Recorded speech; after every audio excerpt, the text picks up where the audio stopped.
नित्यं भागवत सेवया तदेव संविश्लोके भक्तिर्भवति नैष्ठि कृष्णाय वासुदेवाय देवकी नंदनाय च नंदगोपकुमाराय गोविन्दाय नमो नमः। Hare Krishna. So we'll continue our discussion from talked about the spirit.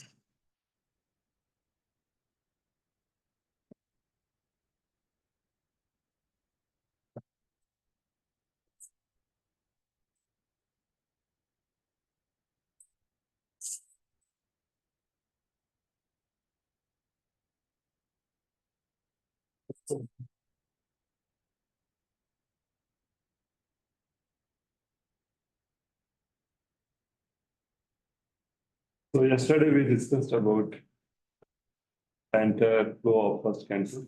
Oh, person you have descended from this person.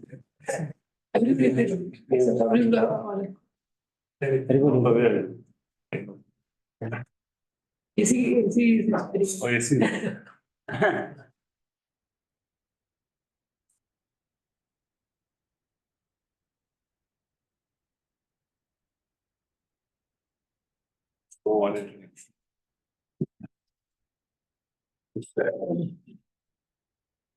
So yesterday we discussed how Srimad Bhagavatam begins by Mangalaswaram and by Sri Vyasa. How the sages are asking questions to Sutta Goswami, the forest of Naimisha. The nature of mind is to be pictorial in its remembrance. The more we can visualize, the more we can remember. Otherwise, to remember the text or remember the word is more difficult than to visualize the thing. So if you visualize that what's happening out there, it is sitting, they are asking 6 questions. Sutta Goswami is referring that how he heard Bhagavatam. Sages did not ask that tell us Bhagavatam. They asked 6 questions. In answer, Sutta Goswami said that you must hear Srimad Bhagavatam.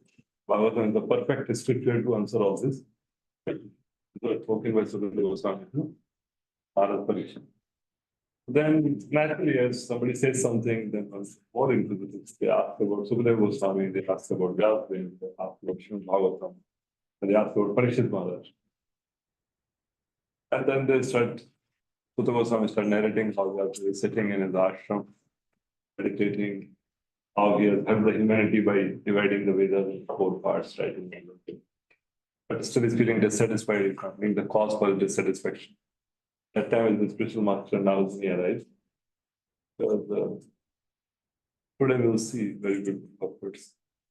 Actually, Krishna is there as Paramatma is in the heart of the Chaitya Guru. He only manifests as the Diksha Guru and scripture and the saintly people. Guru, Sadhu, Shastra, all 3 are manifestation of Paramatma in its accessible. The Paramatma and then it is inaccessible. So these 3 are the form of Paramatma. That is why whatever is Paramatma's will and guidance, that is known by these 3, Guru, Sadhu, Shastra. That's our GPS, Guru, Prabhupada and Shastra. Listen to all sadhus given by Srila Prabhupada. That's our GPS. When you want to go to a destination, you ask GPS, what is the best route at this time? Keeps on changing and it avoids the road closures. It avoids all the not conducive. So we have GPS. So, and Narad Muni had a conversation with Vyasa. In a way, he's correcting him, telling him to glorify the Lord directly and profuse. Then Narad Muni tells about his own life. How the glorification of the Lord is so powerful. To demonstrate that, the glorification of the Lord and heard from the mouths of pure devotees, how impactful it is, how powerful it is to demonstrate that power, Narad Muni narrating his own past. Of another Kalpa, the last day of Brahma, that he was the son of a maidservant. How the Bhaktivedantas came. Yadicchaya, that was by the arrangement of the Lord. Nobody went to invite them. They came. How did they come? They come impelled by the direction of Paramatma who is there. So this is a very beautiful analysis of how one gets bhakti. The Madhurya Kadambini Shri Vishnu Thakur dedicates a good amount of section to describe how one gets it. And the ultimate conclusion is bhakti only causes bhakti. But somebody will say Madhyamadhikari devotee is a cause, but what causes Madhyamadhikari to get it? The bhakti in his heart. Ultimately, bhakti is the cause of bhakti. Beautiful long analysis. So then the Bhaktivedantas came there, and the son, on his part, he said that I was not, naughty, and I was sense-controlled, I was disciplined, I was obedient, and Srila Prabhupada writes that prophetic line, unless one is self-controlled, unless one is obedient, unless one is disciplined, no one can follow the instruction of the spiritual master. And without following the instruction of the spiritual master, one cannot make any advance. So if one has to compile all Prabhupada's impactful statements, the maximum of them are there in first canto, written in a different setting as we were discussing yesterday. It's written in a deep meditation depending on the motive of all that. So we are not knowing how it will happen. Prabhupada knew that he has been chosen for the mission, but it was not so clear that how it would happen. So that is called faith. Faith means we know that it will happen, but how it will happen, we will not know it. Exactly who will meet, how to propagate, how to happen, where he will go, who will host him. Those things are not clear. But he was very clear that he is going to become an instrument of the mercy of the Three Sachis. So he was writing in English. First time in the history of this world, Srimad Bhagavatam was getting translated in English language. Before that, nobody has done. So, and then in the Radha Damodar temple, where the 6 Goswamis used to meet and discuss Krishna Katha and discuss Ishtagoshti. The Goshti means they were also discussing how to propagate the mission. So they were preparing. They were writing the literature so that now one group can quote those literature and delight. Yeah, it's all done by previous acharyas. So I was hearing a lecture describing 5 kind of smiles. In English, there's a smile only, smile, laughter like that. But in Sanskrit, there are 5 levels. Smita, Asya, 3 more something like that. So they're all given an act of devotion. It took several years for Srila Goswami to compile an act of devotion.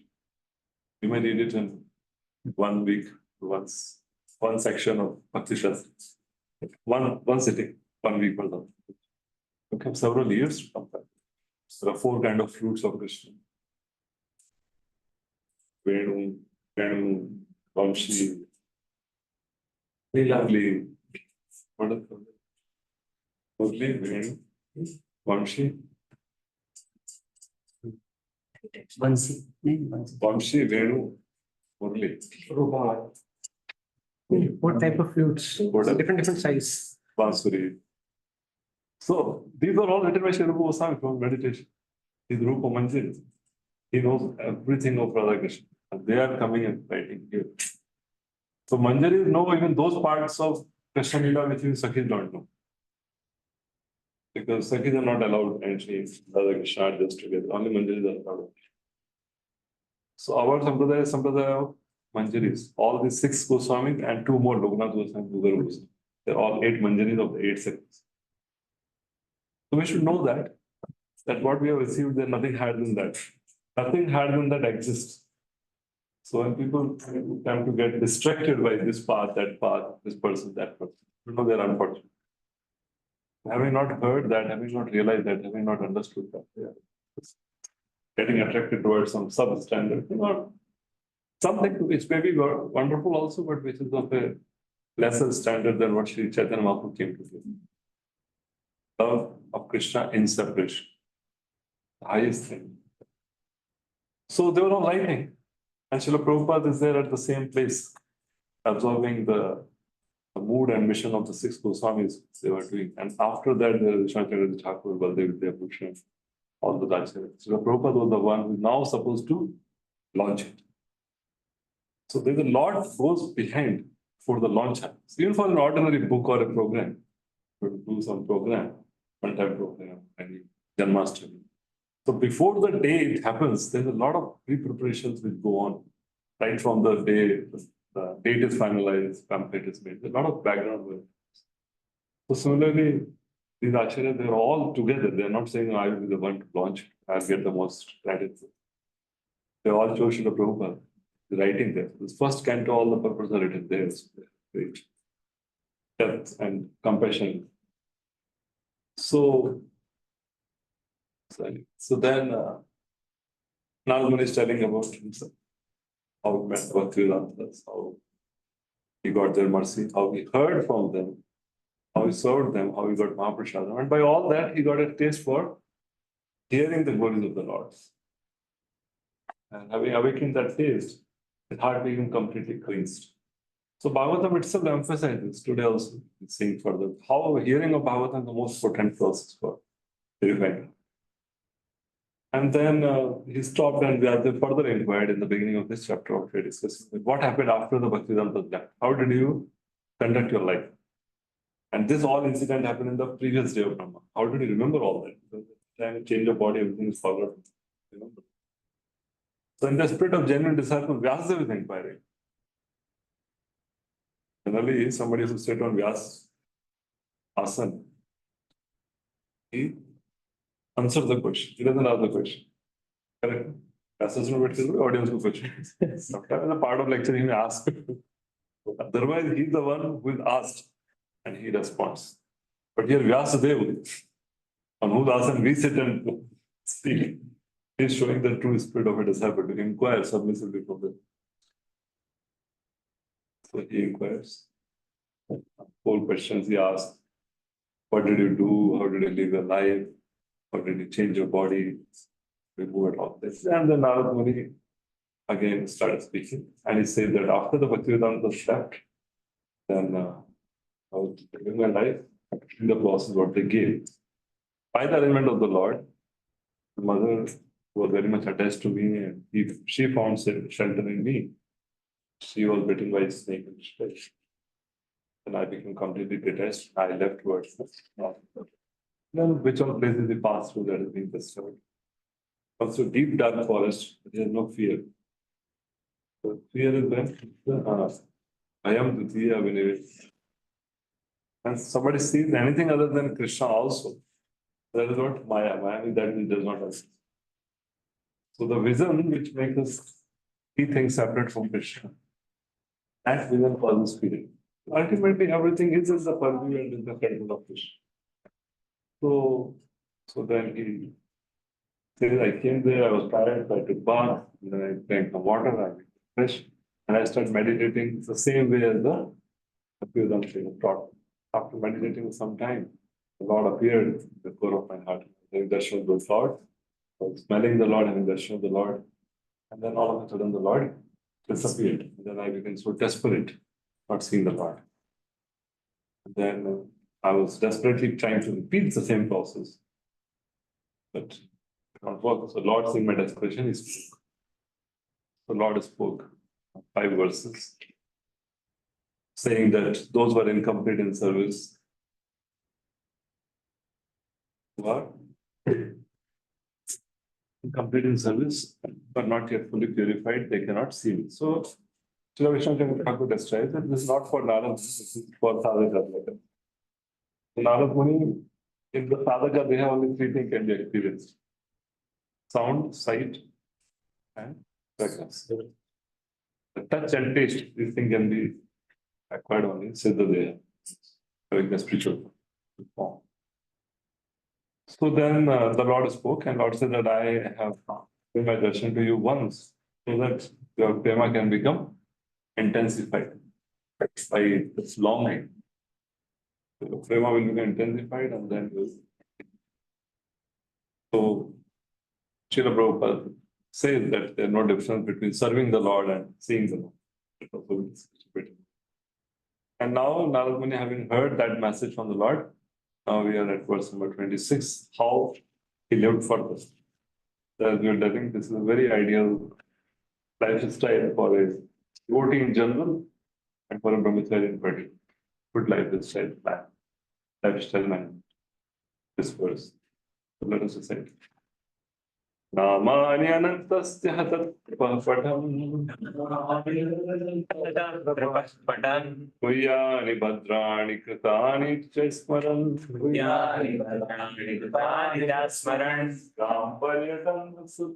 तां पर्यटन् पुष्टमनागतस्पृह कालं प्रतीक्षन् विमदो विमत्सरः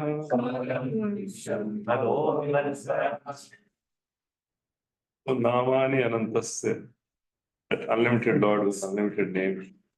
What I did? I read about him, I heard about him, I glorified him, I remembered him.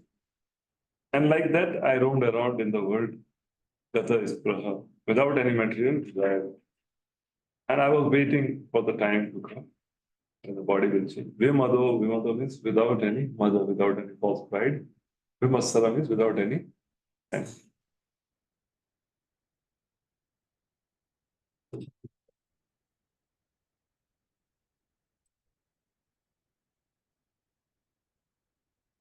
Read the translation.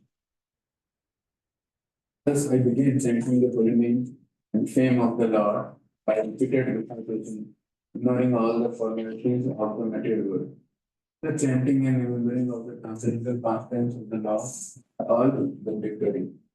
So doing, I traveled all over the earth, fully satisfied and free from pride and envy.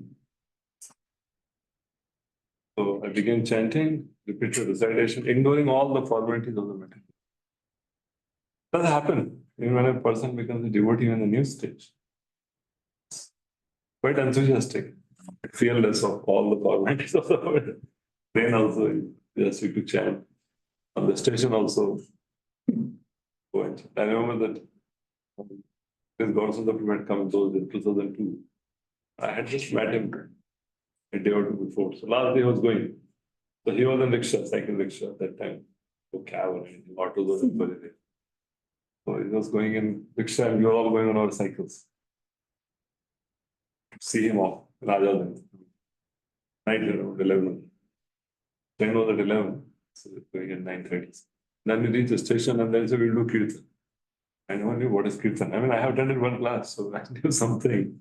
But then on the railway platform, they started, himself started chanting, playing Kartal, chanting, and all boys were raising hands, chanting. And I was like, I was looking all around. Railway station, railway platform. What did anyone else see? Any friends see? Any photos? There was no fear of mobiles that time. How it would be. But there was like surprise.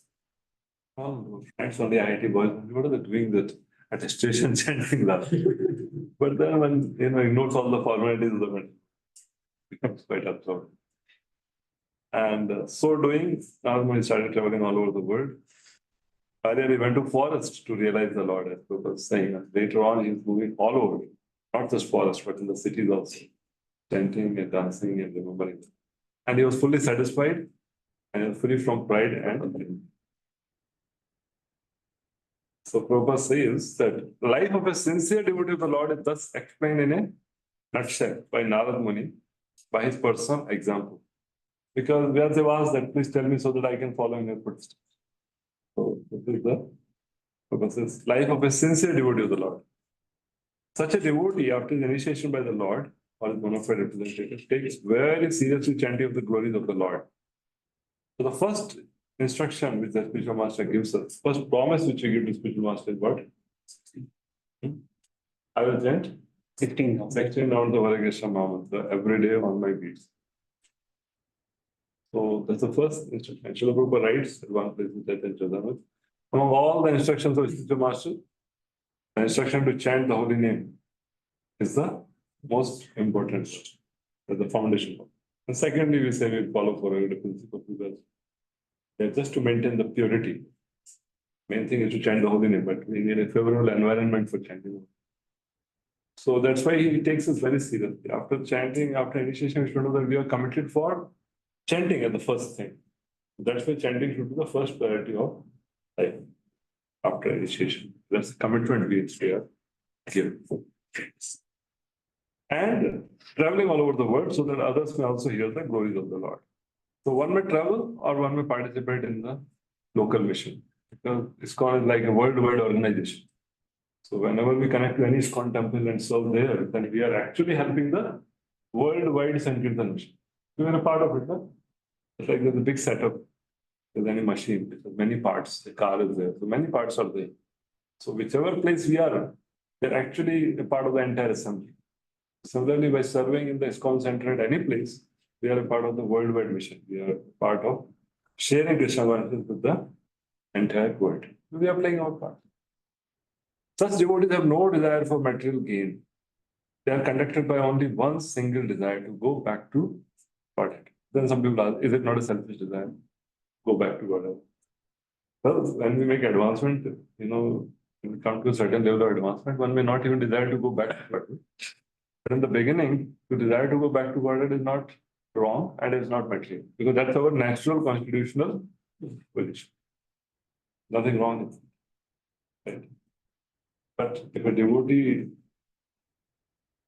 somehow with his heart more inspired, then he may even be desiring to be here and preach the glories of the Lord, or to assist Acharya in the mission of the Lord. Like many Srila Prabhupada disciples, if you ask them, he says that we want to go wherever Srila Prabhupada is there. Whichever planet, whichever loka he's preaching, we just want to assist him in his service to Lord Chaitanya, life after life. So that is the position of Gaudiya. Gopi Vansul Padikamanyu, Das. But even to go back to Godhead is not a wrong desire, not material desire, it's not selfish desire. Because in the beginning, we don't have a full, complete, comprehensive understanding of what the devotional service is, but we know that material life is futile and spiritual life is only worthy. So to desire to go back to Krishna is nothing wrong. This awaits them in due course of on quitting a material body. And because they have the highest aim of life going back to God, they are never envious of anyone, nor are they proud of being eligible to go back to God. So why this anartha of envy and pride, they trouble us? Because our mind is not fixed on the highest goal. We still are looking for something in this world. And that's where we face competition. That's where we face that somebody can disturb us, somebody can take away what we have, somebody can, defame us. All these fears come because our goal has not yet become transcendental. The goal is transcendental, we know that nothing can interfere, no one can interfere in that between us and Krishna. So then one becomes free from envy and pride. In first Canto, first chapter, Prabhupada writes that the spiritual world is characterized by a competition-less society. This world is characterized by a competitive society. That's competition-less society. After the spiritual competition, but here we are talking of a competition in the material sense. So their only business is to chant and remember the holy name, fame and pastime of the Lord. According to personal capacity, distribute the message for others' welfare without motive of material. Janma sarthak kari karo. That's all. That's how a devotee lives. Irrespective of which ashram a devotee is into, in respect of which service one is doing, irrespective of what phase of life is going through, there are only two thoughts. How do I practice Krishna consciousness in a way that I make progress? And how do I share this wisdom with others? That's the only thought he has while going through all the phases of life. The student phase, job phase, marriage phase, children phase, brahmachari phase, yellow brahmachari, white brahmachari, saffron brahmachari, Brahman brahmachari, non-Brahman, first initiation, second initiation, third initiation, whatever. In all phases of life, in all walks of life, there are only two thoughts. How do I practice sincerely? And how do I reach together? That's all. And these two ambitions, these two aspirations will be said. There is a life of sincere devotee is explained in nutshell. It said that. So Narad Muni come to some level of realization and they started to travel. Because of that, he was Vimado Vimasa. So somewhere his thought is that we be mature and then we'll preach. Just like in Bhaktisiddhanta Saraswati said that he practiced hard tapasya 9 years, crores of names, and then he started preaching. So that somewhere that thought is there, and other thought is that while doing preaching, we will get maturity and simultaneously we will have to do this. This is the mood of Prabhupada. Somewhere Narad Muni's case, some cases we see that they first focused on their own development of growth in Bhakti, and so how to reconcile this? Yeah, it's a big topic to discuss. See, in the previous times, the spiritual life, the path of spiritual life, especially the path of Bhakti, was not made open for everyone. It is only in the last few hundred years after Sri Chaitanya Mahaprabhu descended that this path has become open for all. Mahaprabhu came as the Mahavadanya. He invited everyone to come and part. Before that, it was not. For that, it took a very great amount of qualification to come to the path of Bhakti. So then, those who came to the path of Bhakti on their own, they knew that because such a qualification required, they did their bhajan. And whenever somebody came to them, they tested him and then initiated him, and then they continued on the path. There was no outgoing, there was no outreach. People have to reach out to this people. No outreach. See the previous times. Chaitanya Mahaprabhu came, this is the compassion of Sri Chaitanya Mahaprabhu that is distributing love of Godhead without discrimination.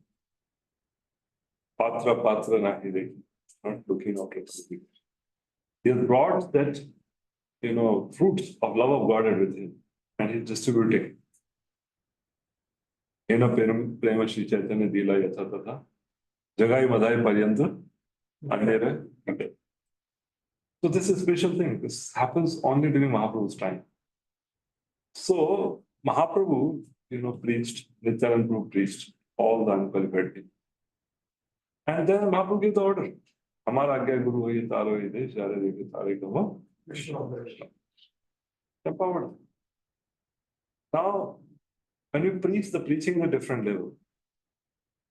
The essence of preaching is to offer initiation to a person. That is the benchmark, that's a landmark, that's a life transforming thing. Diksha gale, shishya gale, atma samarpan. Sahi gale, Krishna gale, sare atma. That is the benchmark. So when we talk of Acharya, they are preparing for delivering the people. It's like becoming a surgeon. For becoming a surgeon, one has to study MBBS, MS, so many courses, then becomes a surgeon to operate. What we are doing at our level, that we are not becoming surgeons, we are becoming ward boys. We are becoming humans. For that is not so much. In fact, in the time of war, anybody recruited and told, Baba, ye pahno, aisa karo, ye like, how ye like, well, some basic things are taught. So what preaching we do is not the real preaching in the sense of we are not the one who are delivering them or connecting them to parampara through us directly. They are becoming instrument. They are only becoming ward boys who just take the patient. You go to any hospital, there will be somebody that take the BP. So I go BP. Nurse will monitor the BP and write on the card. BP 135/85. And go another place. So height meter is there. You measure the height and the height. Then you stand on the weighing machine. And then you write the weight. And then say, now you go and wait in the line. Go to doctor. So similarly, we are just going out, distributing books, telling them comfort events or whatever other program, and connecting people. Eventually, as they take it seriously, when they meet the spiritual master, receive initiation, that is something life transformation. So this is an important thing to understand what is preaching being spoken. Secondly, because Srila Prabhupada is our founder Acharya, and Prabhupada knows the mood of Sri Chaitanya Mahaprabhu Nityananda. So Srila Prabhupada has offered us the opportunity to preach as a means of our own sadhana. As the Lord Shiva Rama writes, Srila Prabhupada has included preaching as a process of sadhana. Real preaching is out of compassion. It is for the perfect people to do. It's the result of perfection. Compassion comes as a matter of perfection, and then that compassion is distributed as preaching. But Srila Prabhupada, to attain that compassion, to make advancement, he said, okay, you preach. Why? Because when you preach, we ourselves are forced to practice seriously. To read, to hear. Most of us, preachers already.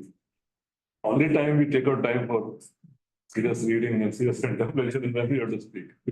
Right?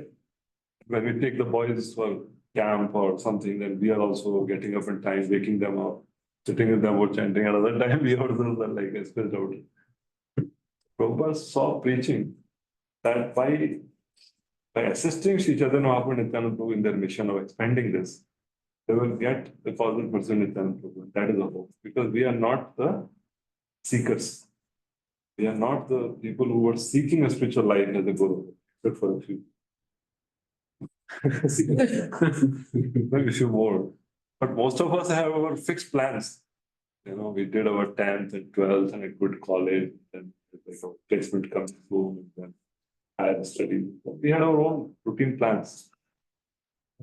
So, because of not having that adhikar, Srila Prabhupada preached by becoming an instrument for preaching, you will get Nityananda Prabhu. Nityananda Prabhu is just recruiting anyone and everyone.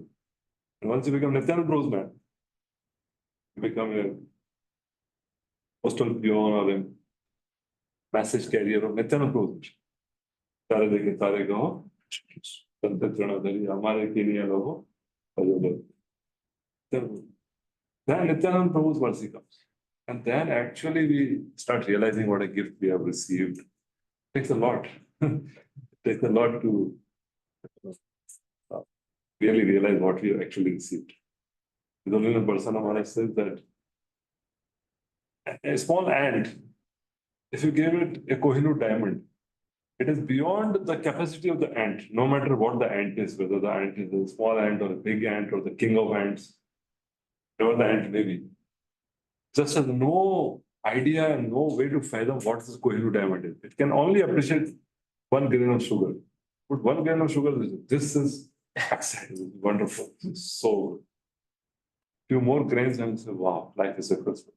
To put a Kohinoor diamond, it just can't fathom, it just can't connect what is Kohinoor diamond as compared to sugar. So similarly, it says that all the mentally conditioned souls, they can only appreciate the value of sense gratification. अच्छा खाने को मिले, अच्छा सोने को मिले, तो समझ में आता है condition. But the value of opportunity to chant Hare Krishna, take darshan of the deities, to go to holy dham, very rarely. Beyond the faculty of the ants to realize the value of Kohinoor diamond, beyond the faculty of the conditioned soul to realize the value of the spiritual process and the spiritual objects. Only when the mercy descends, that's one kind of mercy when we can see some of our shortcomings and the glories of this process and glories of Vaishnavas. That itself is a big mercy. So that is why we should preach under guidance. Right? Because we please Krishna by following the instruction of his bona fide representatives. So if they tell us to preach, we should preach. They're not telling us to initiate for sure. That is we don't have to worry about it. Unless we start assuming that counsel is as good as guru, mentor is as good as guru, and it's a different thing. Otherwise, what? That question comes because it's found that sometimes preaching goes in the head of the preacher, and then it itself become a cause of their sometimes fall down and aversion. As long as somebody is there in the process, it gets verified. But if somebody leaves the process, leaves the association, association and process are so powerful that even if it is the hardest diamond or rock or something, polish kar denge. So they are polishing each other. One devotee is as good as another devotee. एक दूसरे को polish करना है. Diamond is polished by diamond only. And polished diamond by any other object. So any preacher, head में गया, tail में गया, body में गया, mind में गया, brain में गया, kidney में गया, जहाँ जाना जाने दो pride के, साथ में रहो बस. So everything will be functional. Everything will be leveled. But if out of pride we leave the association, then we run. It's big and this and everything else that is also the Lord has different plan for different people. We cannot be too worried about what all happens. We can only worried about this Jiva. Jiva there begins from this Jiva. This is Jiva. Jiva there means first. So what happens to others between them and the Lord? We can learn some lessons, but I will get into details of that. Not help. So we should preach. Because Srila Prabhupada ordered all of us. Who can preach? Because anybody who chanting 16 not follow for revelation, preach. What preaching? Whatever is heard, he can. He doesn't have to talk about what is the deep meaning of this verse of Gopi Gita. That is something very exalted. It requires a lot of absorption, a lot of time. You can tell that there are three ways of gaining knowledge. There are 4 real problems. So we preach according to our adhikar. And yeah, Darwin theory is bogus. Big Bang theory is stupid. Nonsense. We can preach. Preach according to Adhikar, then there's no problem. When we preach higher thing than what we are eligible for, that causes us problem also that goes in headaches. That's why preaching under guidance and with accountability. We account. This is what I'm doing. And then, we get some followers, some people we can devote, and we are open-minded to connect them to other people, let them hear from other speakers, not purchase them. If they hear from others, maybe they will join their group, maybe they will go here there. We should have that I'm not the only deliverer, there are many others. So that way one should be broad-minded, open-minded. Listen, ISKCON, we learn so much about that. In Swaminarayan, they preach a lot. They go to village to village. And in one sample, there are at the max 6 to 8 brahmacharis they stay. They preach. And any evening call can come. Message will come. Tomorrow is shift to Swaminarayan temple at Dadar. The next day, the brahmachari will pack up his things, take his mobile and all, and go to Dadar. Okay. And then his program, we are going to 8 programs in a week. Nothing, another preacher will do. And the audience knows that they are coming on behalf of the institution. And the person knows I'm coming on behalf of the institution. Another person goes, I continue to teach, and the people continue to learn. In a school also, teacher goes, the school doesn't stop. Here, the problem, as I say, is right that in a very immature stage, sometimes we become possessive, we become proud. So actually, one has to go through that phase to get verified anyway. So that's why we are under guidance, we remain protected. Here, we just say, मैं जाऊंगा पूरी program बंद हो जाएगा. क्यों बंद हो? We should develop things in such a way that they continue even when we are not there. Anyway, there are more things to that, but I'm saying that let us try to become an instrument, not as a. Okay, next one, quickly, because we have to cover it. Good. Okay, your code, that's why I realized that code is not my nature. Can you read codes? Code taking, not suitable for a person of my nature. Person spontaneous one. So I can't balance it. How much to cover now? It has to be covered. That's okay. Read it then. And so, O Brahmana Vyasadeva, in due course of time, I, who was fully absorbed in thinking of Krishna, and who therefore had no attachments, being completely free from all material things, met with death. As lightning and illumination occur simultaneously. So now one is telling that this way I lived my life, this is how I lived, and this is how I that art of living and art of living. So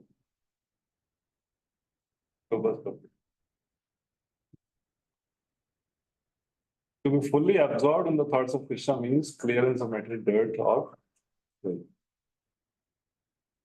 Now, beautiful example here. As a very rich man has no hankering for small petty things. So also a devotee of Lord Krishna is guaranteed to pass on to the kingdom of God, where life is eternal, fully cognizant and blissful. Naturally has no hankering for petty material things which are dolls or shadows of the reality and are without permanent value. That is a sign of a spiritually enriched person. So when somebody asks the problem of the parameter of advancement, a simple thing, material detachment, spiritual matter. This material detachment, you understand that compared to the eternal, fully cognizant and blissful life, whatever is there, it's just a shadow, it's a doll. It is looking attractive because the original thing is that it's a shadow. That's the difference between devotee's understanding and Jnani's understanding. Jnani may say this is Maya, it doesn't exist only. It is apparently exists. Devotee says it is existing. But it is looking attractive because it's a shadow of the original attractive thing. Especially of a brahmachari, the most disturbing, distracting, thought is agitating thought. It's the thought of woman. But where does this whole psychology comes from? So Prabhupada explains in the 3rd chapter of Bhagavad Gita that this sex desire is a perverted form of Adi Rasa. Krishna is attracted toward the gopis, but that is purely spiritual. There's no tinge of lust in that. Atmandira Priti Vancha, Tare Bole Kam. So there it is love. That attraction is for pleasing the sense of the beloved. Here, because perverted is reflected, the highest thing goes the lowest. It all becomes ulta. So here, that the whole thought process changes. And the person want to enjoy rather than give enjoy. Because Krishna exists, gopis exist, and their relationship exists, and that's the most exciting thing in the spiritual world. That is why this boy-girl relationship becomes the most exciting thing in the middle. It's perverted. So by knowing that, one understands that one doesn't have to negate it. One has to only understand it as it is, the reality. Shadow cannot give the satisfaction of the original object. It's a shadow. It's not that not existing. It is existing, but existing as a shadow or as a dog. So this is the best of understanding. Because sometimes as Brahmachari is also sometimes want to be any kind of human beings like a snake. Cool, cold, smooth, bites, fire. They all have their relevance. But as we really become mature and stable, and only by understanding that it is a reflection, it is a shadow of the original, that is pacify the mind. And that we don't have to negate it, we have to focus on the original thing, not on this. They remain there. We don't have any problem with that. We don't have any envy towards them. One lecture of the says that, if we offend Mataji's, then that is also a serious aparad. There's no difference between Vaishnavi aparad and Vaishnava aparad. It says that. Might have heard some. Sometimes in our Vaishnavi means Prabhu's only. I spit at the thought. So you can spit at the thought, not spit at them. What is your problem? So one has to understand that. So only by understanding the spiritual reality, one can become detached from the material, apparent reality, not otherwise. Otherwise, it will not happen. So that is the proof of spiritual progress. The hankering for petty material things goes away. They are without comment. And in due course of time, the body goes. For the pure devotee, such a change takes place exactly like lighting and illumination follow simultaneously. His body goes and he immediately attains the spiritual body. And Prabhupada, even before that, even while living in this body, he does not act materially. Like iron rod in fire. No, iron rod is iron rod. Even it is a quality of iron. But because it is in fire, it has more qualities of fire than iron. Right now it is acting as fire. So similarly, in the material body of a spiritually surcharged personality, act as a spiritual. It does not get remained bound by the material. And the glorious, classical, extraordinary example is His Holiness. मैं बताया सामने body में क्या क्या हो चुका है तो फाइल देखेंगे मुझे लग रहा है कि 2-4 टीबी का हार्ट ड्राइव बन जाए कितना टेस्ट कितना रिपोर्ट कितना क्या क्या रिप्लेसमेंट है किडनी को कुछ हुआ लीवर को कुछ रिप्लेसमेंट हुआ कुछ ब्रेन में ट्यूमर हुआ कुछ स्किन को हुआ अभी किडनी का डायलिसिस चल रहा है his life is going on. He's just attending meetings, chanting Hare Krishna. From IC, he's preaching to doctors. He's telling, I am seeing you. Not you are seeing me. So, what is there? Well, I don't know if I didn't. I will see if I get that. Somebody asked Maharaj, this body is small saying, don't you get the experience of suffering? I said, well, to answer your question, I'll become bodily conscious. Then, yeah, when I become bodily conscious, I experience suffering. But then I'm not bodily conscious, that's why there was suffering. Maharaj said, forward that. And I answered your question. So there's nothing to give and take. Acharya was telling that so many servants are there, no Maharaj. So Acharya went to meet Maharaj in Kolkata. So there are 4 servants. Somebody is putting on the socks or something in the leg, somebody is, tying the shikha, and somebody is putting that. And Maharaj is just seeing the Nityanadrashi Abhishek on TV, how it is happening in Mayapur. And he's just delighting in that. And talking to Acharya Prabhu. As if nothing is happening. In the 5th chapter of Bhagavad Gita, find the body functions on its own, it does its own activity, and the soul is like a car. Car, everything moving. The piston is going up and down, the wheels are moving, the indicator, and still you're talking on phone or talking to the neighbor, what happened, what did you hear? Well, its car is moving, it's functioning, but we are oblivious to it. We're sitting in the car. Similarly, they are exactly like they treat body like a vehicle.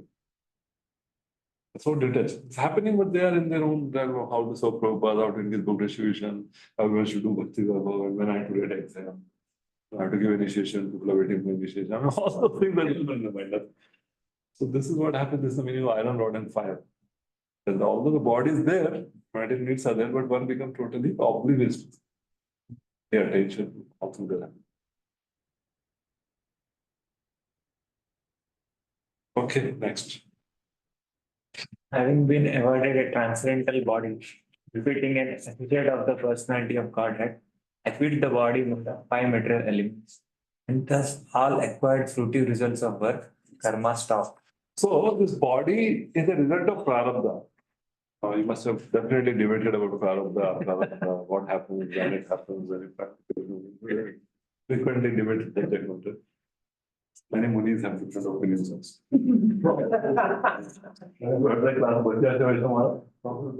Very temporary game class.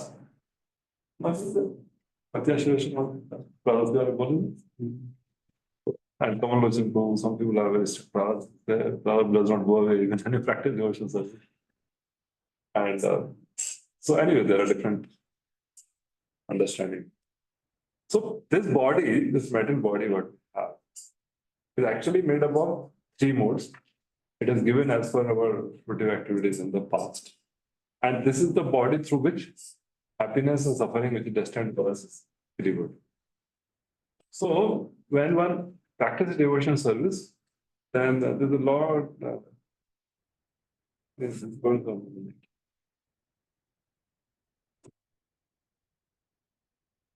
But so what happens at the modes do not act on the body because the person does not function under the modes. Person function as per the guidance and instruction of the spiritual master. So although apparently the physical body remains, so some say that because the body is there, prarabdha is. And the others say that the body is not functioning under the mode, the person not functioning under the mode. That's why he's having the body is not, he's having apparently the body is visible, but actually it's not metal body. They say iron rod in fire. Both are true. It's just a matter of looking at it. It's like iron rod in fire. So somebody may say, it is iron. And somebody say, it is fire. It is both. So this Achinta Bheda Veda applies in many, many aspects of life. It not only in aspect of qualitative oneness and quantitative separation. It applies in many things, like Guru. Is he Guru or is he God? Both. That's why the first time Prabhupada gave initiation and said that one should accept Guru as God. So how got bewildered? There was a whole conference. How he only taught us that Guru is not God, and now it's saying Guru should be served as God. There was a whole conference in Iran. They went home to clarify. They went to Swamiji. So then he clarified that it should be considered as good as God, but he's not God. How do we have become as good as God, but not God? So these are Achinta things. So same way, by the association of bhakti, like it touches stone, the body made of the three gunas become free from the gunas. Thus, giving of the body means giving the body made up of three gunas. So, and sometimes the Lord makes them give up the body also, like in the case of Narada. Sometimes, like in the case of Dhruva Muni, Dhruva Maharaj, the body only gets transformed into spiritual body, like Tukaram Maharaj. So both cases are there. And he says, somebody who developed prema, the prarabdha karmas are already destroyed during the practice of bhakti. So this is quoting from Namastakam.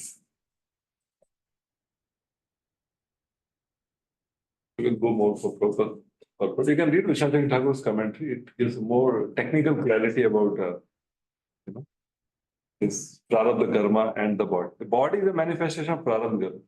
That is body. Prarabdha karma is no one, the body will not be there. One will become liberated. But then the Vaishnava say that the body is there apparently, but the body is like iron rod in fire. Now it's not iron, it is more fire. So it is not under the modes. That is why they say that prarabdha is destroyed. So that's where some of you earlier participated in this debate, then you can understand. Otherwise, they people have. So, informed by the person who got it that he would be awarded a transcendental body fitting the God association. Now the God spiritual body as soon as it is. The transcendental body is free from latent affinity and invested with three primary transcendental qualities: eternity, freedom from material modes, and freedom from the activities. This is the spiritual body. Material body is always afflicted with these three things. It's temporary, it is under the modes, and it is not free from the reaction of fruitive activities. Devotee's body becomes at once surcharged with the transcendental qualities as soon as he is engaged in the devotional service of the Lord. It is like the magnetic influence of a touchstone upon iron. Influence of transcendental devotional service is like that. Therefore, change of the body means stoppage of the reaction of the three qualitative modes of the material nature upon the pure devotee. Apparently, the physical body remains, but it is not material. That's why sometimes in Vyas Puja we hear about pastimes. Maharaj was looking so tired, he was not able to get up, and then he got on Vyasasana and he gave 4-hour lecture. No? So these things are not materially possible. Materially, somebody is exhausted, is exhausted. But because the body is not in the material modes, so once they come or they want to do some spiritual service to the Lord, then the body just reacts along with that, does something which otherwise will not do. So like that, the body doesn't remain under the influence. Then why do the people say we are tired, we are exhausted? So somebody will ask that question. So that is true. That is where the other part comes in. The mental body does put certain limitation, although they don't identify with that. But because body is like a machine, it puts certain restriction. And if they wish, the Lord wishes, then they can forever transcend the influence of the body also. Like, for example, Raghunath Das Goswami. He lived for a long time. Raghunath Das Goswami, although he wanted to commit suicide at one time. But when Rupa Goswami, Sanatana Goswami stopped him, he continued to live for a very long time. More than Rupa Goswami, Sanatana Goswami, he was younger than him. So he would just take a little buttermilk and do so much austerity and not sleep. But still he lived. So it is possible for very advanced devotee to go beyond the influence of body also. But they just see what is the will of the Lord. And they understanding the body as a gift of the Lord, as an instrument of the Lord. They don't want to, kind of exploit it. So they pay some attention to the bodily needs. Not because of attachment, but because of having its utility in the service of the Lord. Because of seeing it as something which can be used in Krishna service. The body can become a medium for service to the Vaishnavas and service to the Lord. In that mood, they take care of the body. It's not for their own sake, for the sake of service. So they say, okay, the body is there. Then. Like in Bhakti Rupa Vishnu Maharaj, he was supposed to come here for prize distribution, but then he wrote a mail. You saw that thing? He wrote a mail to Brother Shankar that on 17th April is the Rohini temple inauguration, and my doctors have advised me that traveling will make me exhausted. So I said, come later. Did installations are important. So like that, they may take care of the body. Not a problem. But that is not without attachment, it is only for the service of the Lord. So in either case, either using the body for service or transcending the bodily limit for service, in both cases, they are not bound by the bodily limitation. Both cases, their body is not considered material. That is how one should see this person.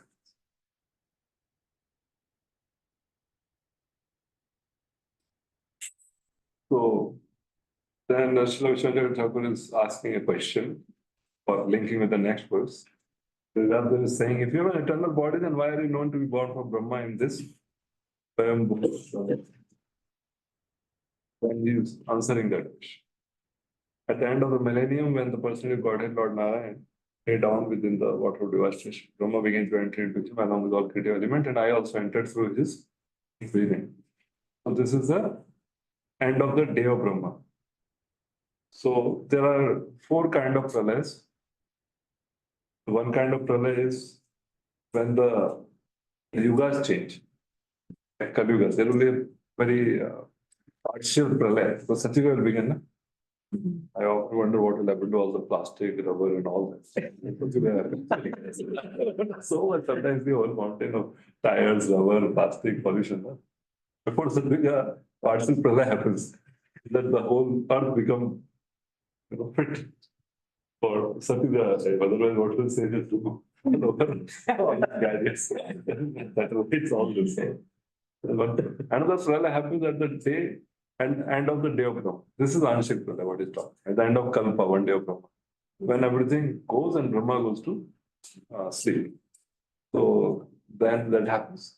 And then again Brahma wakes up and then again start the creations. The water rises up to Loka and other Loka. To Mahaloka it comes. So they get drowned and the sages go to higher planetary system.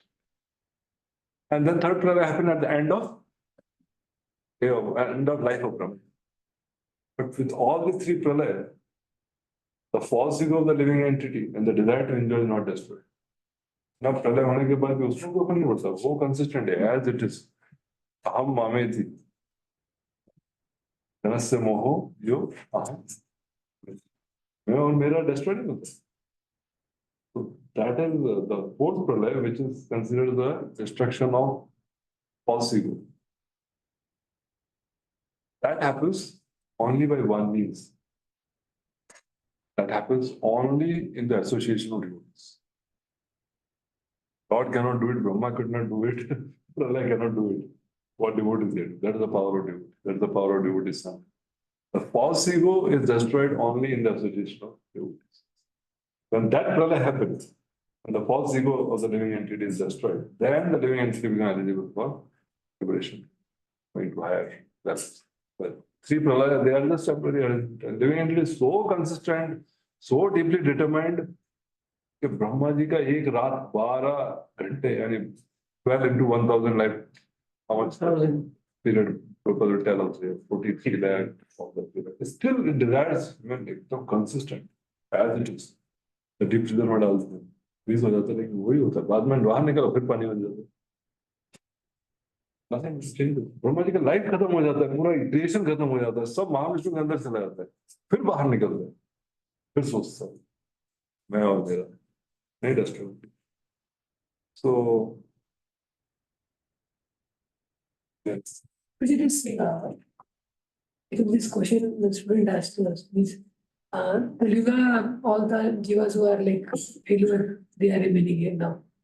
But in this yuga, after Satyuga started, but Satyuga, the advanced people are generally there. In Satyuga, generally advanced people are there. What happens to these people who are? Two things happen. One thing is that Kalki comes and kills them. So that is also a kind of deliverance, because when the Lord kills, they get elevated. And secondly, they are transported to Kaliuga of another universe. That's what. So they don't remain in the same universe. Jivas can be in the So different. it's inter-universal, na? Brahmanda Brahmite Konu Bhagyan. There are many universes, you know. ऐसा कुछ visa, passport, license सब बना के दिया हुआ। कोई restriction नहीं है कि ये इसी ब्रह्मांड का जीवन है। ऐसा बोलिए, एक ही ब्रह्मांड में घूमना होता है, मतलब दूसरे ब्रह्मांड के फिक्स है। Fix नहीं। Because जब महाविष्णु को exile करते हैं, तो each universe goes and then jivas are impregnated into particular universes ना। ऐसा मतलब, of course I have not read, but I'm. That's why that's not a problem, because see, within the one universe also, there are all kind of life species are there. Even Satyuga, there are all kind of life species are there. There are no plants also, na? Yes. So, Urdham Gachanti Satvastha, they go to higher one, they remain here. And within that Satyuga also, there are people of all kind of character. Only the proportion is less. Proportion less, the people are there. And they're all- तो लेकिन अपने ये चार युग तो अपने घर से बेड सिस्टम पे होते हैं, बाकी तो बाकी जगह नहीं होता। सतयुग या द्वापर भी चलता है जगह तो शायद। कंफर्टेबल लाइफ चलता रहता है, बाकी जगह नहीं होता। That's why I'm telling you, living entities get adjusted, not a problem. और क्या है, ज्यादा कुछ हो गया तो सुला देने का उसको, वो अगला कलयुग आने वाला है ना, कितना है, छोटे छोटे होते हैं ना। सतयुग त्रेता द्वापर तो छोटे छोटे होते हैं, तो ज्यादा सोएगा तो अगले कलयुग में उठ जाएगा। For Lord is not a restriction to, I mean, I would find a reference. From the perspective of inconceivable potential of the Lord doesn't look impossible that, because they're part of material creation. Material creation is the same quality like yesterday Prabhu was saying. History repeats itself, nothing new. So if not, say assume that if they don't go to another universe, they just sleep a little extra. Anyway, Kaliuga guys like to sleep extra. Then they get put to another place. The age is past now. Because they are like 1000 एक दिन में. आपके दिन में 24 घंटा होता है, 1 घंटे का पता चलता है, अभी हो गया। 24 घंटे में 1 घंटा पता नहीं चलता। ब्रह्मा जी के लाइफ में 1000 साइकिल है, एक साइकिल कब निकल गया कुछ पता नहीं चलता। हमारे माइंड से बड़ा रहता है।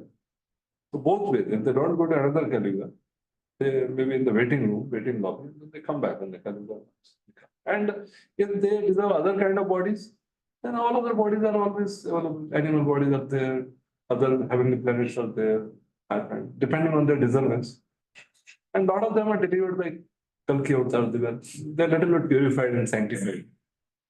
वो पूरा डिटरमाइन हो गया है कि भाई ये क्लास से बाहर निकलना ही नहीं है, इस क्लास में ना, तो टीचर भी इधर थक के बोलता है चलो बिना एग्जाम दिए तुमको क्लास में भेज तो कल की comes cuts the head by the touch of the divine sword, by the touch of the divine hand of the Lord, they become freed from all sins, and they may take birth in other ages. Because one becomes free from all sins, no? Whenever somebody gets, delivered by the Lord, he becomes delivered from all sins. The Lord does not give prema bhakti. Prema bhakti only Mahaprabhu gives. But freedom from sins is given as soon as one comes in touch with the Lord in any ways. That is why when Hiranyakashipu and Hiranyaksha, they were killed, then they came and Ravan and Kumbhakara. All of them were, relatively coming closer to Lord. Hiranyakashipu could see Lord Narasimha only before death. He could not think about him, he could not chant his name, he could not. Ravana ने कम से कम 1 साल तक पूरा राम नाम लिया. Came more closer, and he fought, and the battle was longer. And then by that, when it came in the form of Dattavakra and Shishupal, वो बचपन से ले रहा था, पूरा lifetime of chanting Krishna's name. So they all are in their own realm, they are getting advanced because of being killed by them. This is explained in Laghu Bhagavatam by Charu Ghosh, that they're comparatively bad. And when they came in Jagai Madai, then they got low. So that is described. Narasimhadev, Lord Ram and Krishna, these 3 avatars are considered special among all the different intentions. So that's why there's no problem. These are minor things, they get adjusted.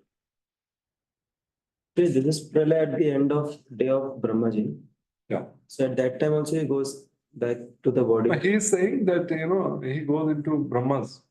And Brahma began to enter in. At the end of Kalpa, when Brahma withdrew the universe with his breathing, I entered into Brahma, who desired to sleep in Narayan, who was laying in the water of the ocean. So this is the Garbhoda question.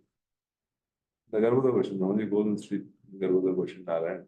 And then at the end of life of Brahma, that is Karuna Dakshya. Because that time the entire universe is getting winded up. But this is like the planetary system is going through some trouble. And that Kalpa change, not Kalpa, that Yuga change, that is very minor, not too much. Brahmaji manages that. That's right. Till the end of Brahma's day, he was there in that body only, Narad. In Brahma's body. So there. And then he appeared as Brahma's son. So there. That's what he says. He was there. He said personality of Godhead and liberated devotee, they come by the same process. Their birth and activities are all transcendental. जी एक मनु के and में भी एक होती है, पर कहीं तो पढ़ रहे शायद यही स्वयं मनु ना? कि मनु के एंड में होती है, जीव गोस्वामी कहते हैं बेटा को। हाँ जी। और श्रीधर स्वामी कहते नहीं होती, वो दोनों कहते होती शायद अभी पहले ही। See what happens. There are a lot of minor differences in certain aspects. तो युगा चेंज होता है तब भी थोड़ा एडजस्टमेंट होता है. मनवंतर में मनु चेंज होता है, जो भी है, जब भी इलेक्शन होता है थोड़ा सरकार बदलती है, सत्ता बदलती है, मनु बदलते हैं, इंदिरा बदलता है, कैबिनेट बदलता है. Six things are fixed for every मनवंतर. वो पहले से है, लेकिन जब हैंडओवर होता है थोड़ा पुराना जा रहा है, नया आ रहा है. These are minor things. Bhagavatam does not go into so many technical details for that. Goes in the details of glorifying. See, it says, Sahasriga Paryantam Uthadedam Siskrata Marichi Mishra Dasha Pranebhyo. So here it says, after these many solar years, Brahma awoke to create again by the will of the Lord all the Rishi like Marichi, Angiratri and so were created, and I also appeared along with them. So it is referring to the day of Brahma, not the life of Brahma. The idea. Duration of a day of life is this. After, and for the same period, Brahmaji rests at night in Yoga Nidra within the body of Garbhodakya Vishnu. And thus, after the sleeping period of Brahma, 12 hours, 12 घंटे काम, 12 घंटे आराम. 9 लाख तो से ज्यादा है. 6 घंटे आराम, 18 घंटे काम. ब्रह्मा जी का 12 वाला है. So when there is again creation by the will of the Lord through the agency of Brahma, all the great rishis come, and Narada also. This means Narada appears in the same transcendental body, just as a man awakens from sleep in the same body. And Narada is eternally free to move in all parts of the transcendental matter. तो वो जो body पिछले कल्प में मिली थी, वही body Brahma ji की जाके सो गई, फिर वही उठ के आ गई. We got the transcendental body, but because there's nothing to do, na. Creation है, but delivery के लिए कोई नहीं. So maybe it looked like that they are restricted to one Brahmanda, otherwise it would have worked. Maybe it's within one Brahmanda, they might stay. Like, very instructive. And he again. And then he's telling, since then, by the grace of the Almighty Vishnu, I travel everywhere without restriction, both in the transcendental world and in the three divisions of the mental world. This is because I am fixed in unbroken devotion to the Guru. So, he writes very interestingly. I'm not like Maharishi and other sages in mental bodies under the influence of their own karmas involved in karma yoga. So those who are involved in karma yoga, they cannot go to happiness because they have to perform like get to go to Swarga and they have to get their visa passport. There's no free entry.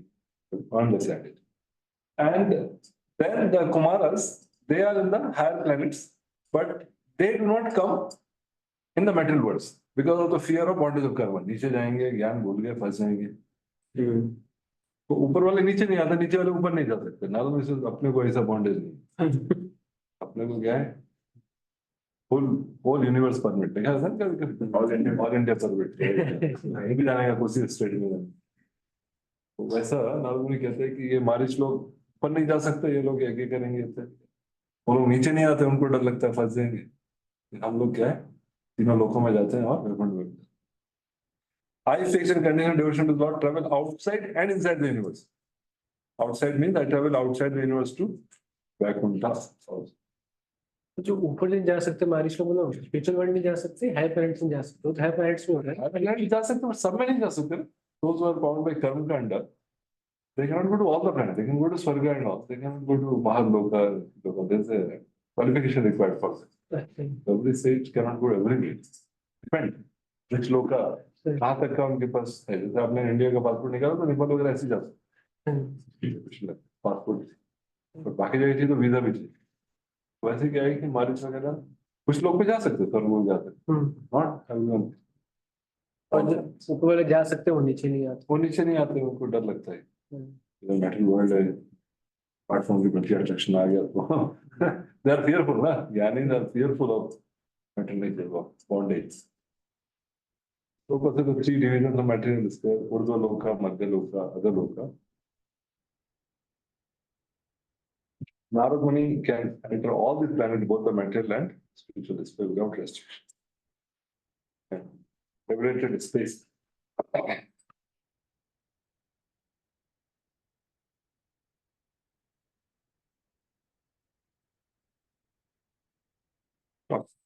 And now he talks in 2 verses about his Veena. Deva Dattam Imam Veenam.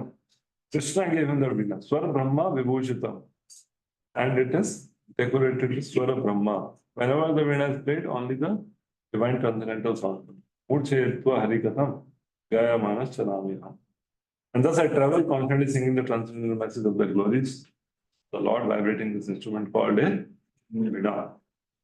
So all the instrument and all the suras, they are all meant for glorification of the Lord, all coming from the Lord. Mentions. This instrument called Veena was handed to Narada by Lord Shri Krishna as is described in the Linga Purana and is confirmed by Shilaji.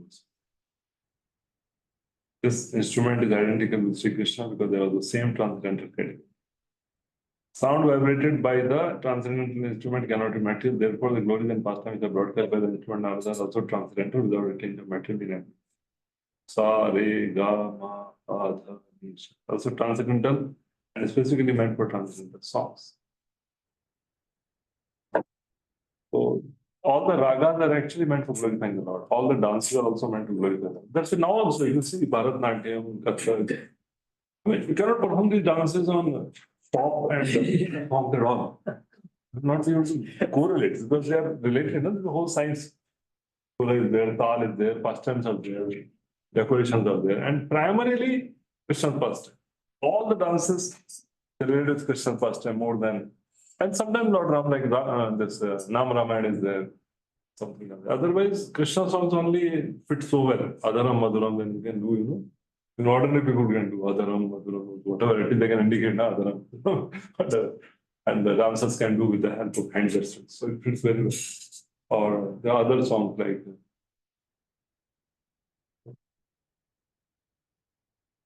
Sundar, Kundal, Nayan, Vishala, they all can be depicted by classical dances. So Krishna's pastimes are easy to depict with the dances, the culture.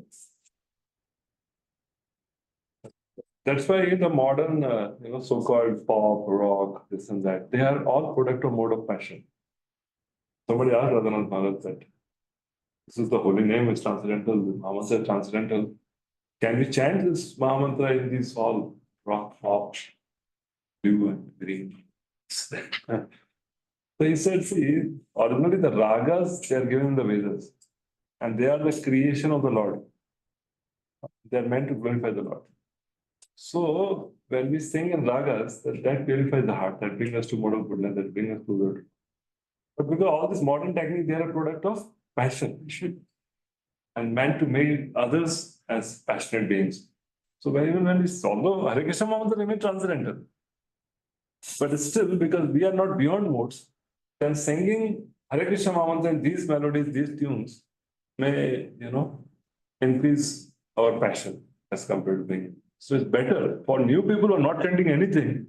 They're rock and pop. So for them, singing Hare Krishna with his drums, beating drums and guitar, and singing George Harrison's song, I really want to. That's all okay. But when when it comes to somewhat goodness, better to go into traditional and ragas, these more sober melodies. And the best is Prabhupada. Anytime, anywhere, for anyone it works. बस में भी अब लगाओ गाँव में जाओ बस में लगाओ अलग ही impact हो. Think that melody has the capacity to uplift people out of their current consciousness and bring them to a different way.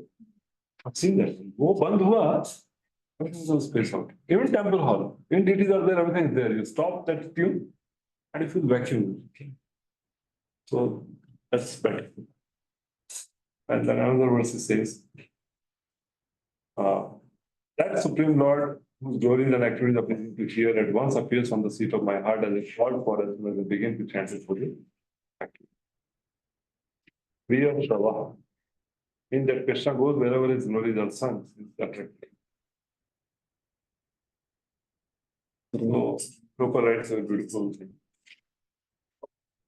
As soon as a pure devotee engages himself in the pure devotional service of hearing, chanting, and remembering the name, fame, and activities of the Lord, at once he becomes visible to the transcendental eyes of the pure devotee by reflecting himself on the mirror of the heart by spiritual television.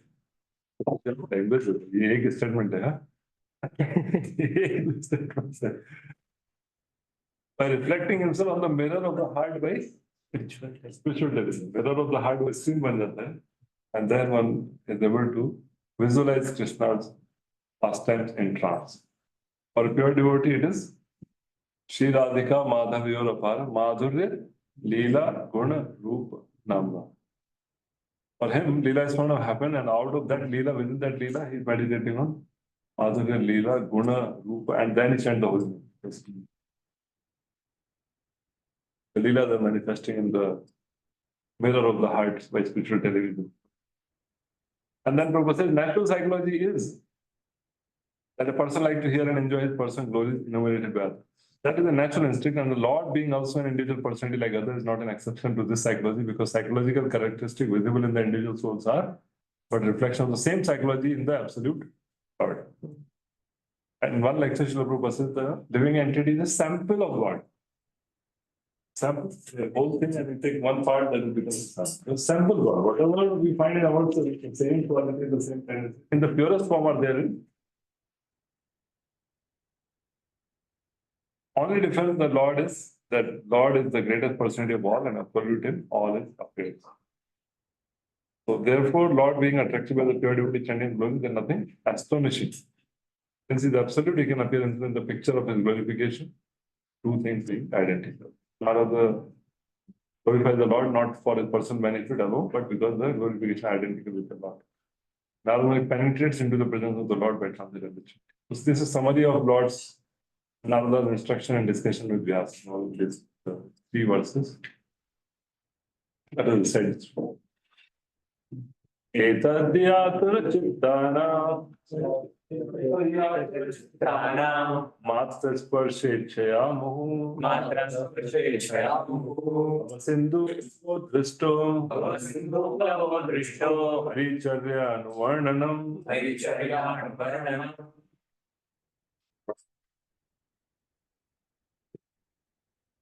It is personally experienced by me that those who are always full of cares and anxiety due to desiring contact of the senses with their object can cross the ocean of nations on a most suitable goal. Constant chanting of the transcendental activities of personality of God. So constant chanting of the Lord's activities, leelas, katha, that is compared to a boat across the ocean of nations. So it's the constant chanting words in this verse. Miss Acharya's comment that means that word in Sanskrit, Haricharya Anuvarnana. Haricharya, Anuvarnana means constant chanting. Haricharya Anuvarnana in the side. Haricharya Anuvarnana. Bhava Sindhu Plabha. Bhava Sindhu Plabha means it's a boat in the metal ocean. He explains. Generally, Vishwanath Thakur's translation commentary, they go word by word on. Prabhupada says take over, and he takes from various acharyas also, but mainly his whole theme, if you observe consistently, is the theme of inspiring a conditioned soul to take to Krishna consciousness seriously. That is the thing. He's in the urgent mode. Understand you're not the body, the material world is all this. Take to Krishna consciousness seriously. Practice it nicely. Make it one. That is the more, it's a more appealing word. It's not so much of just academic, but there's a lot of feeling put behind it. And that is why the kind of usage of words, the explanations, sometimes you find it, it's not the nail guy. You know, qualifying it. But Vishwanath Thakur is strict to that. This verse summarizes the topics being discussed. For those whose mind are reflected with the desire for enjoyment, disperse on subject matras, which is an ocean. The port Bhava Sindhu Plava for crossing that ocean is praising the Lord's activities. I have directly seen that, Drashta. I am the proof. I am doing that. I did that after hearing from Bhaktivedantas, and I crossed over that ocean, so everyone can do that. Now, Kirtan is one main anga. Hari Kirtan, Anukirtanam is it, but it applies to all angas of Bhakti. Somebody will do Shravanam, somebody will do Kirtan, somebody will do Smaranam. But Shravanam Kirtanam always precedes Smaranam anything. And Shravanam Kirtanam always accompany the other activities also, like one may go to Dham. But in Dham, what we do? One will hear and chant the glories only, what past happened there. Right? So Shravanam Kirtanam accompany all of them, but it's all other angas of Bhakti. And Prabhupada says that everyone has to be doing something, thinking something, talking something. Materialistic people talk about material subject matter, but if these things are converted, you know, these things are employed in Lord's service, then one can become freed from life. Otherwise, people are busy into all these things, discussing, thinking, willing, but it cannot give them satisfaction. So Narad Muni, by his personal experience, says that satisfaction for such frustrated beings engaged in self-gratification can't always the activities of the Lord. The point is that the subject matter only should be changed. Thinking, feeling, working process will remain. But just by, instead of talking the politics of a dying man, one must discuss the politics administered by the Lord himself. Instead of relishing activities of the cinema artist, one can turn his attention to the activities of the Lord, which is eternal associate like gopis and Lakshmi. वो है ना film में क्या है heroine के पास talk about Lord with Lakshmi and Gopi.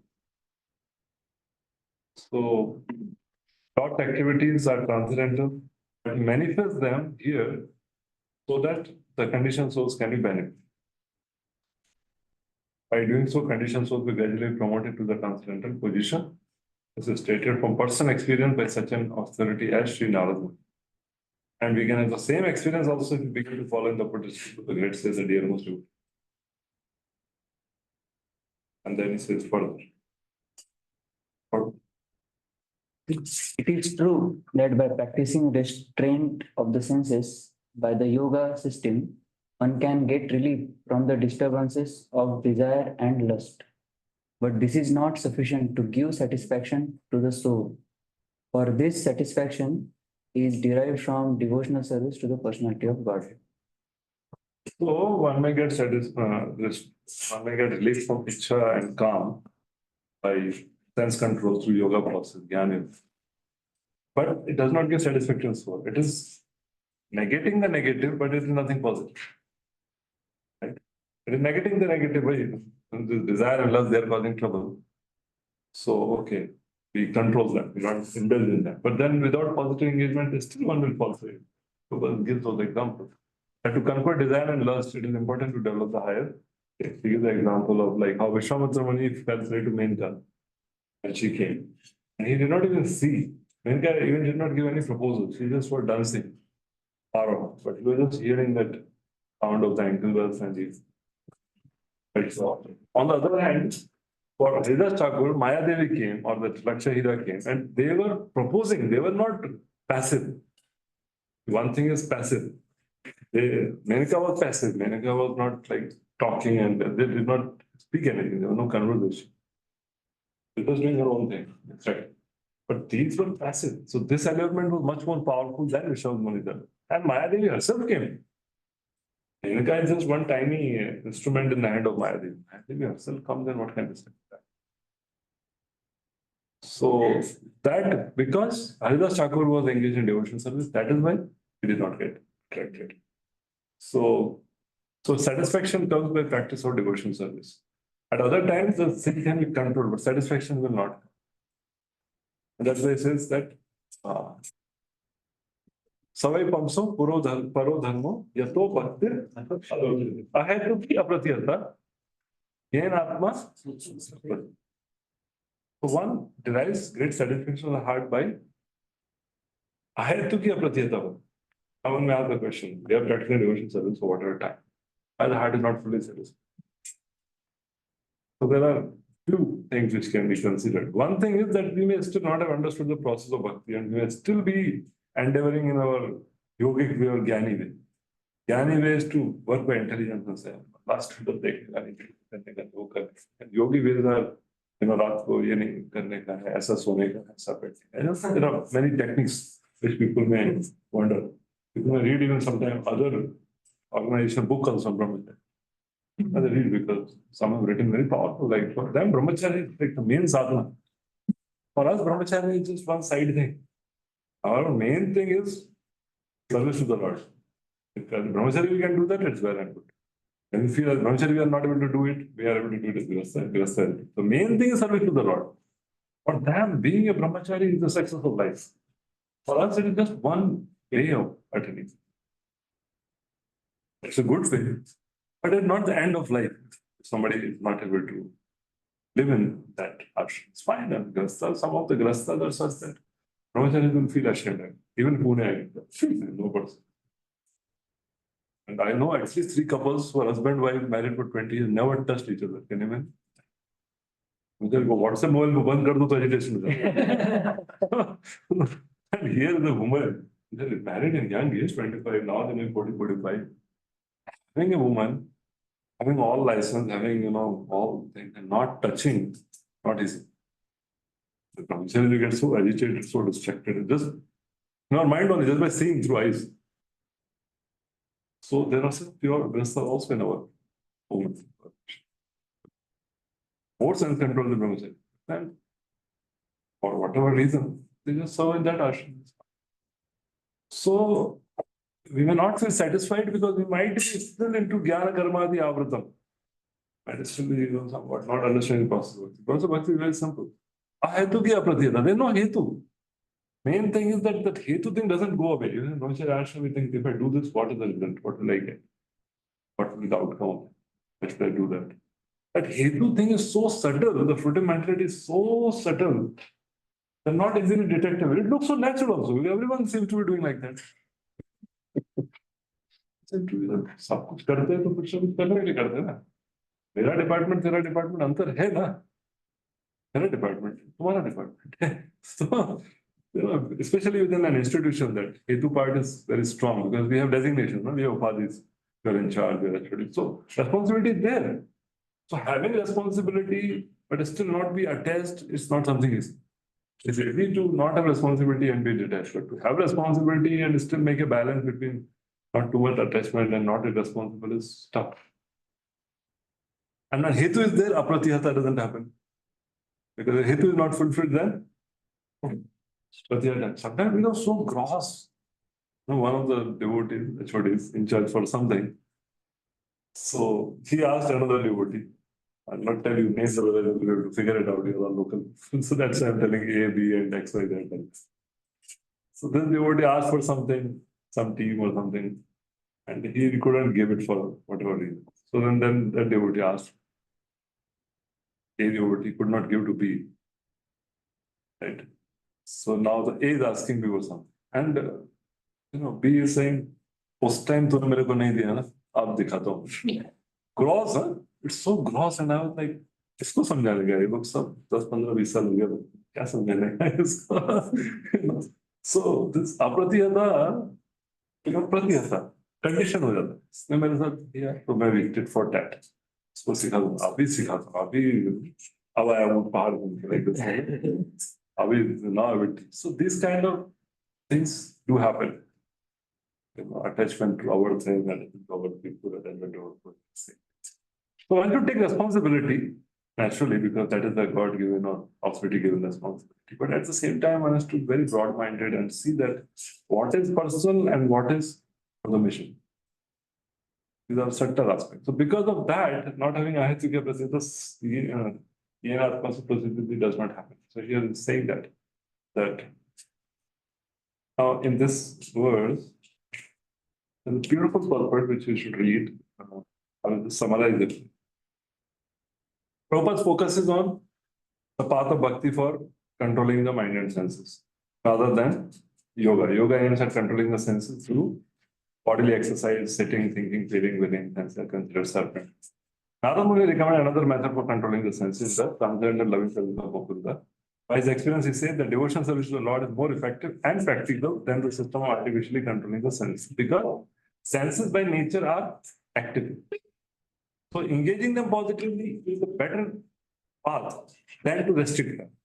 For example, Prabhupada gives us that of the baby. The baby is naughty, so you engage him positively, then he is still engaged, so he's peaceful. But if you stop his engagement, then he will start crying. So similarly, senses by nature have to do activity. Engaging them in positive activity, they feel better. They feel nourished. जैसे खाना प्रसाद लेना आसान है fasting करने से. Both ways senses can be controlled, but fasting is tough. And fasting increases the heat in the body and pride in the mind. Yeah, because Rudra resides in tapasya. प्रसाद लेना धीरे धीरे फिर हो जाता है, ज्यादा लेंगे कम खराब हो जाए, मेडिसिन लेंगे, फिर 10-15-20 साल के बाद ऐसा हो जाएगा कि जो हो गया रसगुल्ला, गुलाब जामुन, रबड़ी सब खा लिया, इतना कुछ खा लिया कि अभी हर सब्जी है, भाकरी है, तो ठीक है, कहीं तो जो है वो भी चलेगा. Become like you develop that consciousness that okay, this prasad is for purification. That's easier compared to the other path. That's the main. So, and then it says, there are many such instances in history, like Vishwanath Muni is falling a victim to the beauty of nature. Haridas Thakur was allured at midnight. He was not. The whole idea is that without devotion service of the Lord, neither the yoga system nor drive philosophy speculation can ever become successful. Pure devotion service of the Lord without being changed with beauty, work, mystic yoga, or speculative philosophy, the foremost procedure to attain self-realization.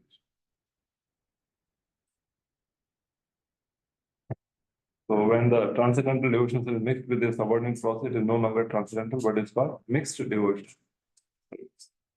So in this verse, and also in the verse where the 4 kinds of muktis are being described, we have to go that great detail, describing what is the destination of different kind of practices of bhakti. Now, our main literature is nectar devotion. And Bhakti Samana Sindhu, Rupa start with Anyavadashita Shunyam Jnana Karma. He doesn't even bother to give a definition of Samanya Bhakti. It's Uttam Bhakti, there's a Samanya Bhakti also. He doesn't bother about it. Why? Because our path is beginning of pure devotion service. And then within pure devotion service, you have to go from Adho Shraddha to Deva. The other thing not come. This track only, the gateway, the other Shraddha is for pure devotion. Their Jnana Karmadi Anavritam and Anavritam Shunyamar, the secondary characters. You know, the Anakulena, the three primary and two secondary characters. They're not bothered about it because that's not their goal. That's not their goal to get entangled into that. But it's still the acharyas to highlight the, specialty of pure devotion service they give. So he says in the purport you'll find that there's Ananya Bhakti, Kevala Bhakti, Uttam Bhakti, all referring to pure devotion service, which is Ahatuki, which is Apratiyata. They're not mixed with Jnana Karmadi. No mixing is there. It's only meant for the pleasure of the Supreme Lord. As simple as that. Only meant for the pleasure of God and his devotees in subsequence. And then he says that there is a, Pradhani Bhuta Bhakti. So Pradhani Bhuta Bhakti means that Bhakti is major, but it is mixed with some karma, some jnana or some yoga. So this pure devotion service gives rise to prema. One can go up to prema. Prema means to engage with the Lord in a loving relationship. Especially three main relations. Sakhya, Vasalya, and maybe Shant or Das. They're not technically at times considered part of that. Sometimes they are. 5 rasa properties mainly. But Shantarati is called Rati only, it is not Rasa, it's Rati. Because there's no reciprocation on the inside. So Dasya, how is there? And then Sakyaras, Vasalya. So this prema bhakti, pure devotion, this leads to the 3 higher rasas. And the Pradhani Bhuta Bhakti, where the bhakti is the main thing, but there is some tinge of karma, some tinge of jnana, some tinge of yoga is also there. So more details are described in the Lord Kapila's section. Here also in the purport he describes to some degree. So that can give rise to up to Rati, up to the level of attraction for the Lord. Shantarati. That means a person can attain some position in Vaikuntha, where he has no material desire and his appreciation for the Lord. But he has no active desire and activity to serve the Lord. Now, this is perfect in itself. This is a very big position. This is higher than attaining Ayurveda Mukti or Brahmajyoti or something. They're much higher than that. But still, compared to what we have been given by the mercy of Shri Chaitanya, this is quite lesser though. But when bhakti gets mixed with all these processes, that is where the destination lies. And when there is a guna bhuta bhakti, that means the gunas are prominent. Bhakti mishrit karma, bhakti mishrit jnana, bhakti mishrit yoga. So these processes are prominent, but the element of bhakti is mixed with them so that this process will give result. Otherwise, none of the process will give result ever. Bhakti is the only thing which gives result. Like a karam kanda. So you have to do some karam yoga, karam kanda to go to heaven first. Then also he has to worship Lord Vishnu. He has to be Shaligram Shila, he has to worship Lord Vishnu, he has to recite mantras for Lord Vishnu. But he's doing all that for making a sacrifice complete to go to heavenly plan. So this Gunavut Bhakti does not give rise to any transcendental position. It just gives the result. Karmis will go to heavenly plan, Jnanis will merge into Brahma Jyoti, Yogis will attain Siddhis. This does not lead to any transcendental position. Transcendental position is for Pradhani Bhuta Bhakti. Right? And the rasa, the loving reciprocation of the Lord is only for Prema Bhakti. So Mahaprabhu came to give this Prema Bhakti. Because in the very 4th chapter, the internal and external reasons for Lord appearances, see that.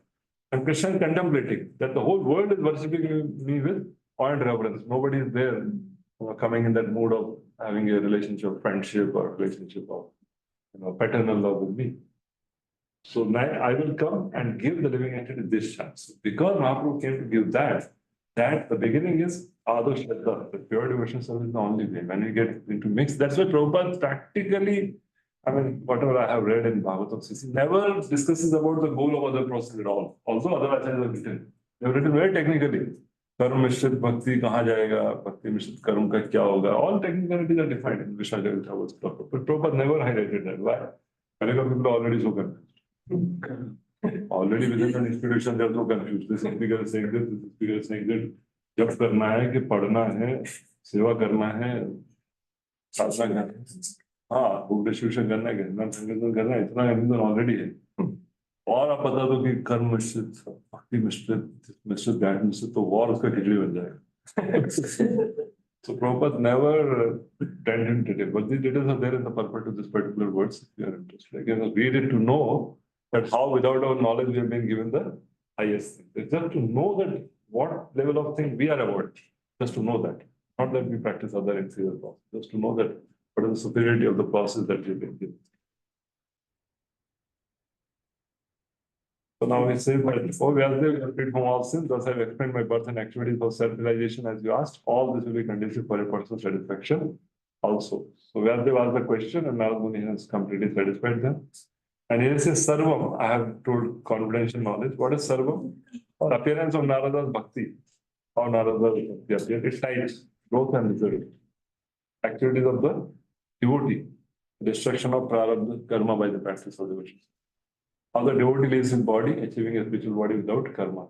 This is all rahasya because it is not understood by those who study Vedanta. The three things are Sarvam. Appearance of Narada's Bhakti, Bhakti types, as I told you. Activities of the devotee, and the devotee leaving his body. And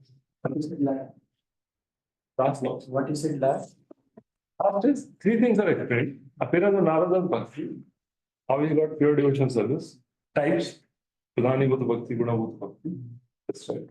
His growth and result, activities of the devotee, destruction of prarabdha karma get destroyed by the practice of bhakti. The mode turned effect. Sometimes the body may change, sometimes the body may continue like iron rod and fire. Look material, but the devotee can transcend their bodily limitation anytime.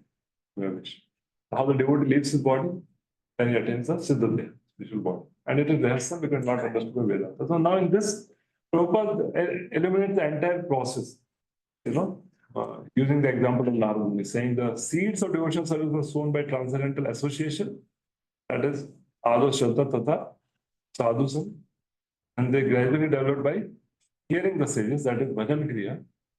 The result of such hearing, detachment from worldliness, that is, Anartha Nivritti. Then, and he went further by the execution of devotional service. All the mysteries of transcendental realization are duly experienced by Narada Muni himself, and therefore, by hearing such an authority, one can have some idea of result of devotional life, which are hardly delineated even in the original text of the Vedas. That is why Bhakti is Guhyatamam. The 9th chapter of Bhagavad Gita, Krishna says, Idam tu te Guhyatamam. Pravakshyami Guhyatamam. Because the knowledge of relationship between the Lord and the devotee is not ordinarily explained in the Vedas alone. They deal with Lord as a very great personality or as a very powerful personality or as an impersonal being with the energies. But the knowledge of relationship between the Lord and the devotee is primarily explained in Bhagavad Gita, Bhagavatam and Chaitanya. That is why these three are the highest literatures, especially Bhagavatam. The Vedas and Upanishads are only indirect hint to all this, nothing directly explained there. Therefore, Srimad Bhagavatam is the mature fruit of all the Vedic truth of it. And then now Sutta Goswami is saying here, thus addressing Vyasadeva, Narada Muni took leave of him and vibrating on his veena instrument, he left to wander at his free will.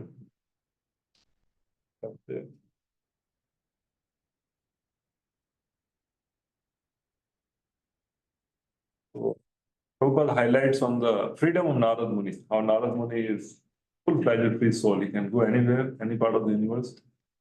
And then he says there is no reason or obligation for traveling and no one can stop him from his free mood. Similarly, the transcendental system of devotion service is also free. That means bhakti is parad.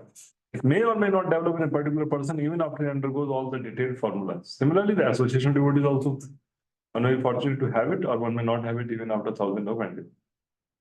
Therefore, in all aspects of devotional service, freedom is the main pivot. Without freedom, there is no execution of devotional service. Freedom surrender to the Lord does not mean that the devotee is independent in every respect. Surrender unto the Lord through the transparent medium of Master is to attain complete freedom. And the last of all glory is the success to Narada Muni, because he glorifies the activities of the person he Godhead, and so doing he himself takes pleasure and also enlivens all the distressed souls of the universe. He himself becomes happy and enlivens all the distressed. He's saying that Narada Muni plays his instrument and glorifies the Lord. And the illusory energy is so powerful that even the hog feels happy living on this. No one can be truly happy within the material world, and Narada Muni, in order to enlighten the miserable and inhabitant wanderers everywhere. The mission is to get them back home, back to God. And that is the mission of all genuine devotees of the Lord, following the footsteps of that great sage. Thus, end the Bhakti, the purport of the first Canto, 6th chapter, the Srimad Bhagavatam, entitled Conversation between Narada and Vyasa. We have the time for break now. In minutes, 12:40, we'll meet again. Next chapter.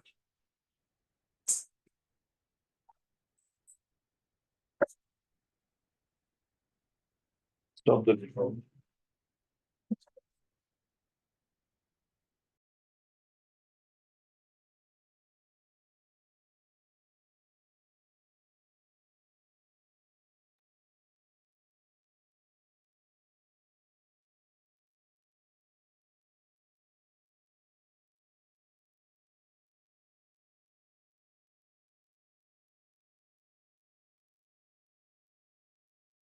That is said first words. Chanak Uvacha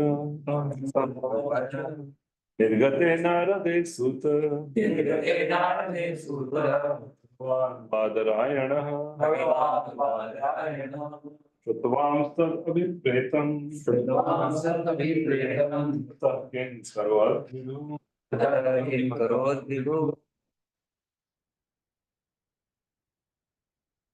heard everything from Sri Narada Muni. So after Narada's departure, what did Vyasadeva do? So Vyasadeva has inquired from Narada Muni that please tell, how did you practiced so that I can follow in your footsteps. He inquired with that intention. Narada told everything about his life, and now he has left. Now, what did Vyasadeva do? Bhaktivedanta instructed Narada Muni, and then they left. So Narada Muni put their teaching into his life. Inspired by him, now Vyasadeva is trying to follow in the footsteps of Narada.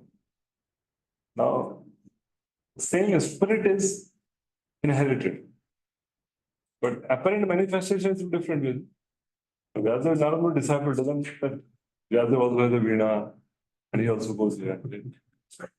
Sitting in his skuti only and doing. But the spirit, the develop a taste for hearing and chanting the glories of the Lord and to share them with everyone. Janma sadhana kari karo Prabhupada. Same spirit, manifestation. Narada Muni's initiative Bhakti Vedantas. They were going place to place, they were not going from planet to planet, they were going, but they were also absorbed in their own practice and great enthusiasm for these people. So we have to understand this is the meaning of Parampara. Srila Prabhupada disciples will find that many devotees of many different things, many different projects they do. Same spirit. Intense practice, vigorous peace. That is the essence. Practice intensely, preach vigorously. Now, how do you do that? That is your personality. That is your personality, because within an institution, there is a lot of scope. It can be done in many, many different ways. Many, many different ways it can be done. People like Krishna Prabhu, they will ask, 4 mala jada karo, 16 mala jada, ekadashi jada mala. They will ask and inspire people to chant more. And then, some personalities, like the Gauranga Darshan type of people will come then. They will, by their own presentation, they'll be able to inspire people to read Bhagavatam. Take people shelter of Bhagavatam. Some others may come, like Haldar Maharaj, they will say, Guru ka seva karo, kya karo, seva sadhana aur kuch nahi, bas. खेती में जाकर सेवा करो, गाय का सेवा करो, मंदिर को साफ करो, क्या लोग साहब है क्या, इतना एम्प्लॉय रखा है, खुद झाड़ू उठा के मंदिर साफ. Like they're doing so. So different people may speak differently, but the underlying spirit is same. Practice intensely, that somebody may chant more, somebody will have more reading, more hearing, more introspection. And then preach. Preaching again may have variety. Somebody will say preach to youth, preach to congregation, do book distribution, do harinam singing, do simple living model, simple life model. All these are varieties in which purpose, through which purpose preached. For purpose, every project of ISKCON was for engaging devotees to intensify their devotional service. At the same time, it was an opportunity for others to get connected to Krishna. That's why it was preached. Everything, and deity worship also. That's why Prabhupada is not so rigid. There's a letter of Prabhupada where he says that if there are so many guests coming on Sunday afternoon, you can keep the altar open. The Sparta Brahmanas will faint. Because for that matter, 12 o'clock means 12 o'clock. 1 means you've fallen down. Prabhupada is a part of Bhagavad Gita. Lord will be happy to give a darshan to those people who have come to see him rather than just sleeping. Every day he's sleeping, he sleep. Somewhere on Monday he will sleep, not a problem. That's the spirit. The Lord has come, Lord has descended in his earthly form also for 2 reasons: for giving an opportunity to serve to his devotees, and an opportunity to get connected by darshan with outsiders, attract outsiders by his darshan. For what other people come to temple? Darshan. They may click photos, they may eat in Govinda, but primary perspective is darshan. That's why they ask darshan timing kya hai? Kab darshan ho?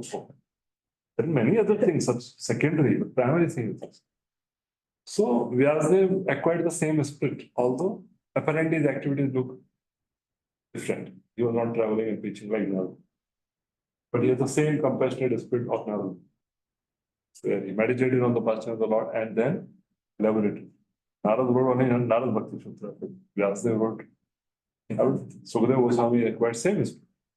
He just sat at one place and preached to Parishit Maharaj. Through him he preached to everyone. And then through Sukadeva Goswami, Sutta Goswami heard that and he made notes. And he was not even known that he's there in the assembly. There's no mention. The entire Sukadeva and Parikshit Samvad, nowhere is the mention of Sutta Goswami. It was just one sage sitting and hearing. But he acquired the same spirit. And then he's preaching to Swanagadi. Like that, the parampara continues. That's the parampara. So in this 7th chapter, Vyasa sees the meaning of all scripture while in trance. And the withdrawal of the Brahmastra, the punishment of Ashwatthama also. This is the chapter summary. The clue for disturbing Srimad Bhagavatam picked up as Manas Parikshit miraculously saved in the world. It was caused by Ashwatthama. So, and before commencing the great epic, Srimad Bhagavatam, Sri Vyasadeva realized the whole truth by trance in devotion. This is the purport, last chapter we are reading. Vyasadeva himself was a disciple of Naradaji, and therefore it was natural to be an initiation. Here, what Narada did after initiation from this. He wanted to follow in Narada's footsteps in order to attain to the same perfect stage of life. This desire to incur the master is an essential factor to be the progressive path. This is known as the Dharma Prachya. So now Sutta Goswami is responding. Swami Rishi has again asked the question. Now, Sutta Goswami is answering those questions. What is happening now? Okay, read. Sri Sut said, on the western bank of the river Saraswati, which is intimately related with the Vedas, there is a cottage for meditation at Samvipras, which enlivens the transcendental activities of the sages. So Samyapras is a hermitage. It's like a resort for the sages at the bank of Saraswati. And Prabhupada says interesting that for spiritual advancement of knowledge, suitable place and atmosphere are definitely required. Place and atmosphere have their own impact on the practice. For the highly advanced people, they can preach anywhere. They can convert any place into Vaikuntha, because they are Tirtha fathers. They carry Tirthas because what is there? Lord resides in the Tirtha. They carry Lord in the heart. Because they're carrying Lord in the heart, then they also become Tirtha father. Wherever they go, that also becomes Tirtha. Like Prabhupada established New Vrindavan, New Jagannath Puri, New Dwarka Puri. Established. And yet, if there's an opportunity, then they, seek to create proper, suitable place and atmosphere for the practice of devotional service. That's why Srila Prabhupada created so many temples within India also, within Dham, so that our devotees can come in our temples. Many temples are there in Dham. Somebody asked Srila Prabhupada, so many temples are already there, why don't you take them? So many orphans are lying, but still people have their own children. So, same way, we have our own places so that they are conducive for our practice of Krishna. Right? Like temple, somebody from other ISKCON comes here, then same morning programs there, devotees are there, translates, kind of. So the place on the western bank of Saraswati is especially suitable for this person. And there is an ashram of Vyasadeva known as Samya Das. Ashram is a place where spiritual culture is always foremost. Does not matter whether the place belongs to a householder or a handicap. Spiritual culture is flourishing, that is an ashram. This means that spiritual culture is the common factor of all. Brahmachari, Grihastha, Vanprastha, Sannyasi all belong to the same mission of life, namely realization of the Supreme. Therefore, none of them are less important as far as spiritual culture is concerned. The difference is a matter of formality on the strength of renunciation. Sannyasi are held in high estimation on the strength of practical renunciation. They're all advanced, but still the sannyas ashram is given additional respect because of their practical renunciation. Advancement wise, they're all same. Detachment wise, they're all advanced. On practical renunciation, they accept voluntary austerities, simple like comparative. But Prabhupada is highlighting the point that ashram is a place of spiritual. That's the important thing. We are in Brahmachari ashram. Culture is prominent. It is not a corporate office, not a Gurukul hostel. Not like that. Not hostel life, it's not corporate life, it is ashram life. And that is the spiritual culture is common. What is the spiritual culture of Brahmachari ashram? Brahmachari, Guru, Gure, Vasantanto, Guru, Vitam, Acharan, Daspat, Vikho, Guru, Sudru. So, Acharan, Daspat. So, we have voluntarily joined here by our free will. Nobody forced us to be here. Joined by our free choice, by our free will. So that is why, because we have come by our free will, by our free choice, we should follow all the rules, regulations, whatever they. Right? What is forcing us to be here or brought us here by force? Voluntarily we came here knowing that this is a place which is very suitable for our spiritual growth. So that is why we should be very comfortable about following the norms and rules and regulations. And the Brahmachari ashram, submissiveness, accountability, obedience, these are very, very important characteristics and qualities. Brahmachari ashram is not so much characterized by performance, achievement, accomplishment. They may be appreciated here and there, but these are not the most important things. Most important things is being submissive, being obedient. And if one is that, then opportunity will keep on coming. Often business or one shampoo. Very typical average, but because very consistent, very submissive, very accountable for whatever it is. So now you see he's getting opportunity to preach. Very rare opportunity, glorious opportunity, international opportunity to preach and spread Krishna and doing it so well. So if Brahmachari focuses on these qualities, then gradually, even if he lacks skills, still he'll get the empowerment to do a lot for the mission. But if Brahmachari focuses more on accomplished achievement and skills without getting into depth into these core qualities, then even after acquiring the skill and being very great performer, very accomplished person, still he'll feel dissatisfied in the heart and he will not find full satisfaction. He will remain unstable. In spite of, I don't want to give you examples for that, but so that's why Brahmachari ashram life should be focused on these qualities. No gossiping, no backbiting, no regard. Simple life, live simple. Live like not be childish, but be childlike. जो बोला है, जो बताया है, जो कहा. Individual guided, not that after PDC become independent. PDC is more rigid, like more planned, organized guidance, but after PDC also we all have certain framework in which we work. Like now it's everyone has to go for it. We are trying to serve him only, through all our services. So if we go for him, we go for it. But he's not telling us to go for 8 hours a day. That is the norm. Delhi, I was inquiring. They have around 130 brahmacharis only. 21 brahmacharis are dedicated for bus party. Each time the bus goes for not less than 2 months.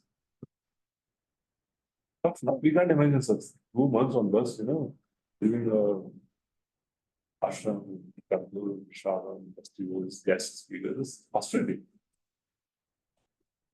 That's the norm there. So our things are not so tough.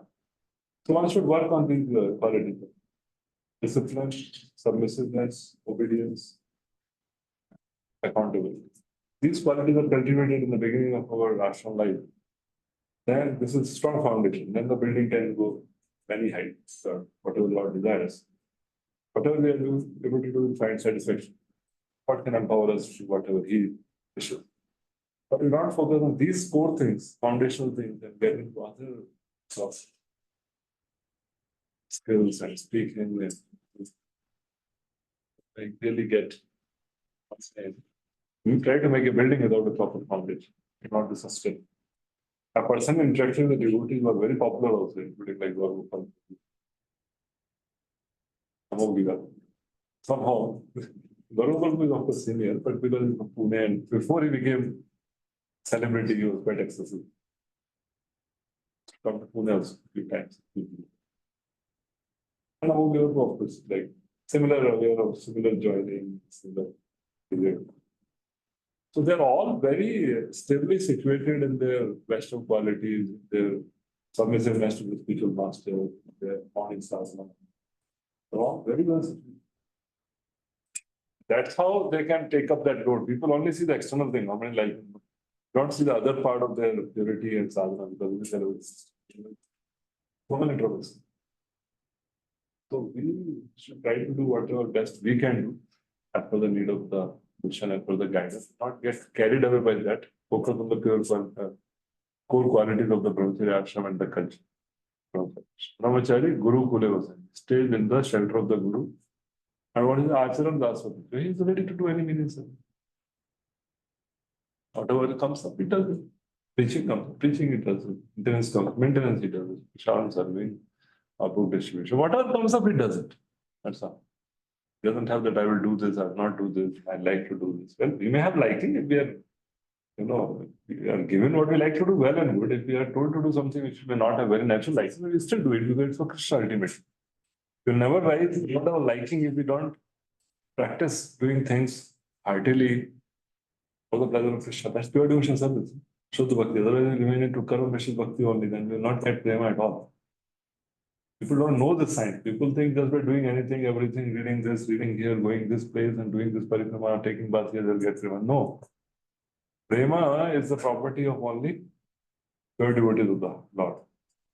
Shuddha Bhakti, love for the Lord, that reside in the heart of Shuddha Bhaktas, pure devotees. And that is why Shuddha Bhakta Charan Renu Bhajananu. Bhakta Seva Param Siddhi Prema Latika. That is given. Tumhara Hriday Sada Govinda Vishra. What song we were singing today morning? Amito Kangal, Krishna Krishna. Krishna said, Tumhara Krishna Dite Par. That is the Siddhant. So unless we are submissively rendering service and pleasing a devotee who has Krishna, right? Prabhupada has Krishna, Prabhupada has given Krishna to his followers, and we are receiving Krishna in that parampara. Unless we have that parampara from where Krishna is delivered, are we going to attain him? Is it like some, ball or something you throw and you catch or do something? That is not. This comes from a disciplic succession. So that is why independent mindedness, whimsical mindedness, these things don't work in Bhakti. Apparently, they may be impressive. People may get impressed. We also may feel we are making advance. Actually, they all perish. So many things. From Pune, only so many people have gone. In the early days. It doesn't satisfy them. They are not yet connected to this unbroken chain. So this is how prema gets transmitted from the heart of the pure devotee. First it comes. And we give the seed in the form of the rules and regulations, the process of sadhana. That is how he gives prema. And that, when we do that, when we nourish that seed with Shravanam Kirtanam, then it flourishes. And it becomes a creeper, then it bears leaves, and then it grows further. In After Devotion, you read about it. Sadhana Bhakti, Bhava Bhakti, Prema. The process is to be very well understood. Otherwise, you may get distracted with so many apparently good-looking things and impressive things. But human nature is to get impressed. So that concern is very, very. So now, in that place, Srila Vyasadeva in his own ashram, which was surrounded by berry trees. Berry matlab bear. Badrinath, na? Badri. Badri trees there, no? That's right. Badri is sand. Badri. Mandit. Badri matlab bear, na? Bear ka ped. Bear or no? दूसरा नाम Beer. शायद कुछ और है बस। अलग variety. Different variety. But that Badri tree only came as, no? Lakshmi came as Badri tree, but not Narayana. There's no Mother and Lila. So, it's still, Mother Lakshmi is such a dedicated servant. She came as that Badri tree. So not Narayana, she would perform tapasya there. She is still with them, still serving them. So he sat in his own ashram, down to meditate after touching the water for purification. Achaman did, and then he sat. What he said, Narada had instructed Vyas to remember the passion of the Lord continually in Samadhi. Thus he sat and concentrated using his mind. Same thing Narada did after Bhaktivedanta left. He meditated the way they have taught him. And now Vyas is meditating the way Narada.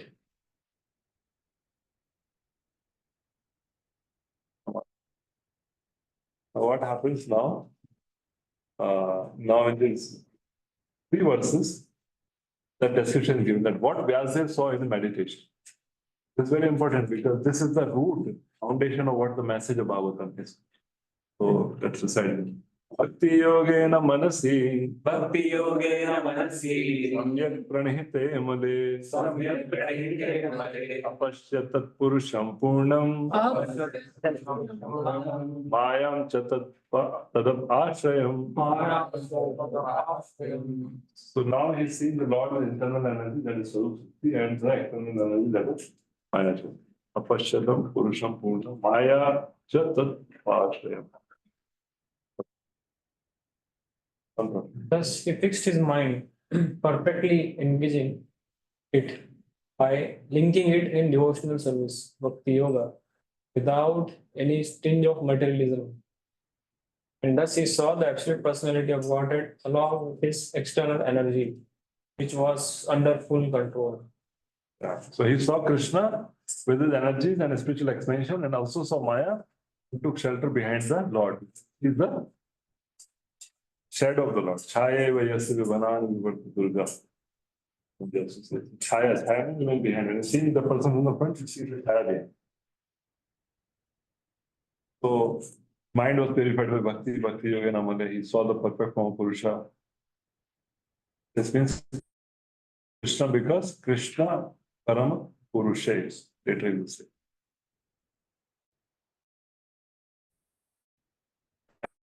And then he says, Purnam with Maya.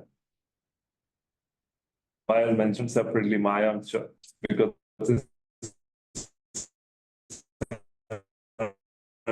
he took shelter behind Apashrayam. Later it is given. Station में नहीं समझ नहीं आ रहा कि वो क्या energy. Oh, you're asking where he saw the Sarup Shakti? हाँ जी, आपने शुरू तो लिखा है। Here it mentions. The word Purnam, Krishnadev Thakur is writing.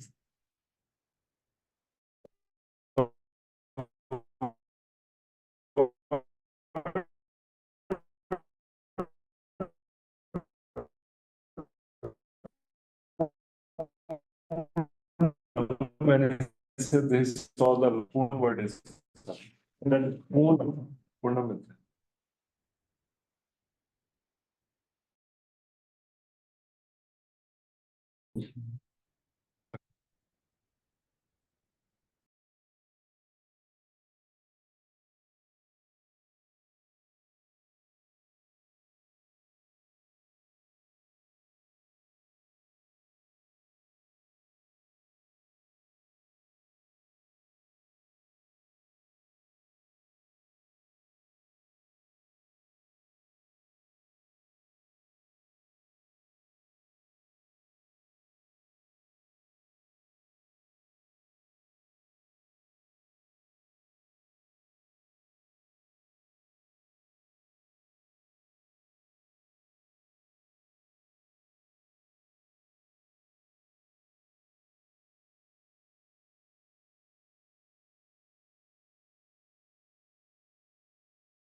perfectly realize the absolute truth only by the process of devotion service, and one can enter into the kingdom. Satyama Vijana. Asyama vijanati yavaneshyapi tattvatam. Then that is the words. Imperfect realization means personal Brahman or local.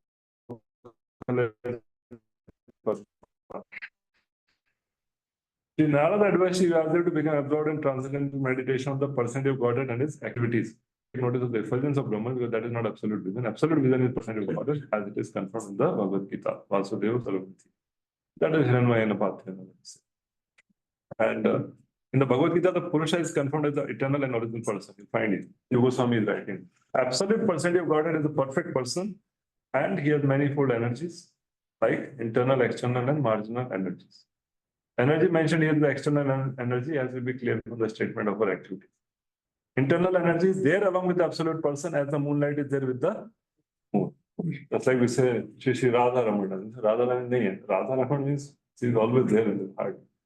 Then Goswamis actually did not install other deities.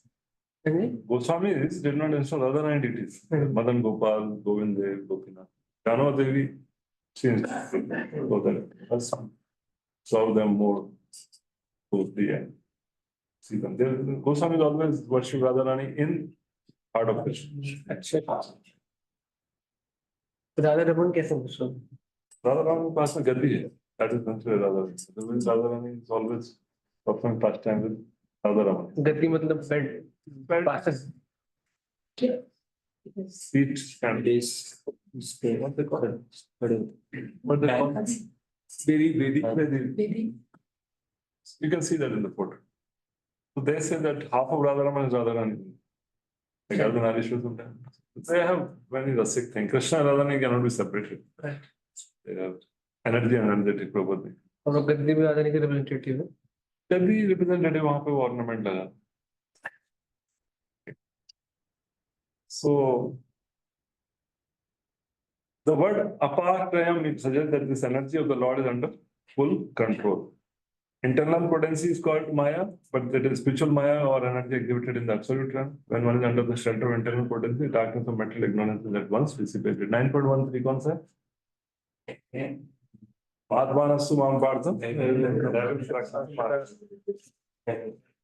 So, devotion service of Bhakti Yoga is a function of the internal energy. There is no place for the inferior energy, just as no place for darkness in the effulgence of spiritual light. Param Purusha cannot be anyone except Shri Krishna himself, as will be explained in the latest slokas. How it will come. 7th one. Now, in order to describe the sweetness of Lord form quality in pastime, one needs to see the Lord. But what is the purpose of Vyas seeing Maya? This verse explains. Vyasa first sees the disease condition of the jivas. So, this 4 and 5 verses, they are Sambandha Tattva. 6 verses, Abhidya Tattva, and 7th verse is Prayojan Tattva, that is described by Sri Jiva Goswami in this. All the slokas, when Vyasa is seeing.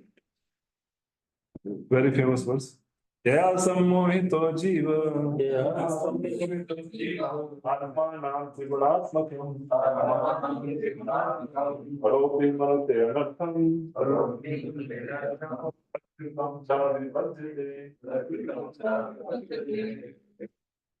Due to this external energy, the living entity, altogether transcendental, he includes a material nature, thinks of himself as a material product and thus undergoes the reaction of material release. So, this is also another often asked question. Fact, frequently asked question.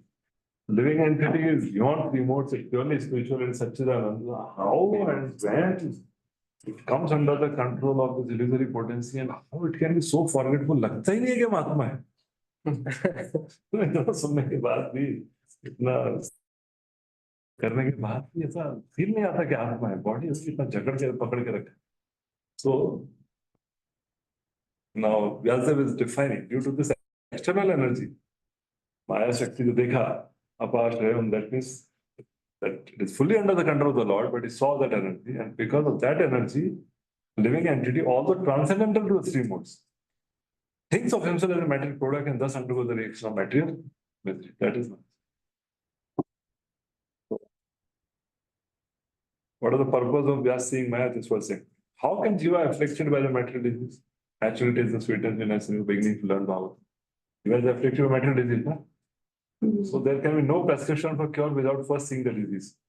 How can the patient be treated with proper medicine and food? जब तक diagnosis नहीं होगा पता क्या चलेगा क्या दवाई देना है क्या खाना बोलना है क्या परहेज है क्या बोलना तो इसीलिए क्या है कि first Vyasdev is saying Maya, how Maya has captured, and then he will prescribe the process. Then he will give that this Purana, what I'm giving, is the right medicine for the living entities to come out of the grip of Maya. So that's why these 4 verses are very foundational verses for understanding the premise of Bhagavatam, how Bhagavatam has a potency, capacity, take the Jiva out of the clutches of material. Give us that faith that we can come out and others also we can give and take. Thus, it is necessary to see both Maya and the Jiva. So, bewildered by the covering and bewildering potency of Maya, what are the covering potency? Technically? Bewildering potency, Prakshepasmiga. Of Maya upon his Swarupa, the Jiva, though separate from the 3 gunas, think himself made of matter and accept matter existence. Anartham, that identity. Jiva Goswami's purport mainly. Root cause of suffering is pointed out with remedial measure which have to be undertaken. The living entity by constitution is transcendental. How is he imprisoned? Due to this unholy contact, no? How to put it? Due to this unholy contact. And there is a holy contact when you go to holy river, holy river. But due to this unholy contact, the pure spiritual entity suffers mental miseries under the force of material nature. The living entity misunderstands himself to be a material product. This means that the present perverted way of thinking, feeling, and willing in the material condition is not natural for natural nahi hai. But he has a normal way of thinking, feeling. Living being in his original state is not without thinking, feeling, willing, power. There, but now because of conditioning, this looks natural. Just like we give the example that somebody undergoes an accident, fracture happens. So then the hand or the leg is put into the cast and has to carry it like this one. So for 6 weeks carrying like this. And after now we remove the cast. The cast was not natural there, it was there as a temporary thing. It was a covering. But then because of just 6 weeks, can you just imagine like that and start playing? You can't do that. It will not be sustained. Again, you have to do physiotherapy. Do it like this. First day you do this. Second day you do like this, straight. Third day you do like this. Whole 2 months of physiotherapy. 2 months of putting the hand in cast requires 2 months of physiotherapy to bring it to normal. How long have we been covered by Maya? Time memory. Anadir Bahir Mo. Is that words? Anadi Karam Phale. That is one song. And then words is also there, na? Anadi Bhagwan Krishna Bhuli Gela. Anadi Bahir. Jeev Krishna Bhagavan Chakra. Atayo Maya Tha. Deputy Krishna. So it's a long condition. So we should not wonder, इतना शरणागत किया, इतना प्रसाद खाया, इतना बार फूल घुमाया, इतना बार प्रणाम किया, इतना बार धाम में गया, इतना बार सेविंग किया, इतना बार क्या क्योंकि कितना कंडीशनिंग है, फिजियोथेरेपी चल रहा है, फूल घुमाओ, दंडोत करो, all physiotherapy, all the 64 items of devotional service are just physiotherapy to bring us back what we naturally do. अब conditioning इतना हो गया कि it's all conditioning. 64 items of devotional service are what every person which naturally does. Artificially, लिख के नहीं करना पड़ता है. Mangal Aarti is something what naturally happens there. Radha Krishna wake up, then the second to Aarti, तो वो अपना natural होता है. ऐसा कुछ नहीं कि Mangal Aarti में लगाना है, पी लगाना है. ऐसा नहीं natural होता है. But the conditioning is so strong. So this is physiotherapy. बाद में फिर पूरा घूमेगा natural. So the theory that the living being is absolute impersonal Brahman is repeated here because the living entity has its own way of thinking in the original unconditioned state. The present conditional state is due to the entrance of the external energy, which means that the illusory energy takes the initiative while the Supreme Lord is. And the 3 modes of material nature dictate us. They're not using our real intelligence. The real intelligence is used to serve Krishna. Real mind is used to think of Krishna. Right? Real ego is to consider oneself as a servant of Krishna. तो उसको सुला दिया. That is sleeping. The real self is sleeping. And a shadow self, that the material mind, material ego, material intelligence, that is active. And that is all conducted by three modes. Devi Esha Gurumai or Maya Jyoti. Another word is there. Prakriti Krimanani, Guna Karmani, Sarva. Ahankar Vimanatma Karta. The very interesting words. So, that is in Bhakti. करता अहमिति मानने तो बोलेगा मैं कर रहा हूँ कि नहीं कर रहा हूँ करता हूँ कि नहीं three modes of matter nature or I am taking initiative. No, go to the foundation. The whole the false identity generated. It is like, just like that artificial intelligence. अभी artificial intelligence has come ना AI. तो AI को किसने programme किया है ना artificial intelligence को बनाने वाला तो natural intelligence है ना उसके पास. लेकिन एक बार उसको प्रोग्रामिंग कर दिया, like you start the captions on, even Zoom also and now on YouTube captions on. तो आपने caption on का बटन दबाया, उसके पीछे पूरा प्रोग्रामिंग है. Now whatever you speak will come in writing. So similarly, the material nature program the false ego, and then a person saying मैं ही कर रहा हूँ ना, मैं ही खा रहा हूँ, मैं ही जा रहा हूँ, लेकिन वो पहले पता है who are you and what we are supposed to do, that only is covered up because of our Atmika Shakti. Then everything else he does is all covered by three modes. So three modes condition the mind, intelligence and ego. That person thinks three modes किधर है, किधर से काम कर रहे हैं, इतना covering है कि unless you know the reference of the real self, कि I'm a servant of Krishna, I'm supposed to serve Krishna, then one can see कि I'm supposed to serve Krishna, please Krishna. But now I'm so distracted and I'm doing so many other things. When we come in reference to the original activity, original consciousness, then we can say, अरे मेरा consciousness क्या है? Original reference ही नहीं है तो जो है वही ठीक है. There is no reference. That is why only when we come to devotional service and we understand the goal of life is to serve and please Krishna, and life is meant to serve and please Krishna, then we say, how far am I from that? When we want to engage our mind in please thinking of Krishna, then we realize how powerful the mind is. Otherwise, if we are just letting the mind think of anything it wants, then it looks like mind is easy going. क्यों बोला कि mind को control करना is more difficult than controlling the raging. ऐसा लगता तो नहीं. ठीक है, जपा के टाइम सुनता नहीं है, थोड़ा इधर उधर जाता है. इतना बुरा नहीं है, इतना रेजिंग विंड जैसा तो नहीं लगता है. अर्जुन से ज्यादा हाइप करके बोल दिया था, ज्यादा मूड में आके. टफ नहीं है माइंड का. क्यों नहीं है? क्योंकि try to think every moment you try to think of pleasing the spiritual master. याद ही नहीं रहता, दिन में एक बार भी याद आ गया कि spiritual master के लिए काम करना है तो भी बहुत बड़ी बात है. So when we are under the control of mind, then what is the difficulty? When nothing is experienced.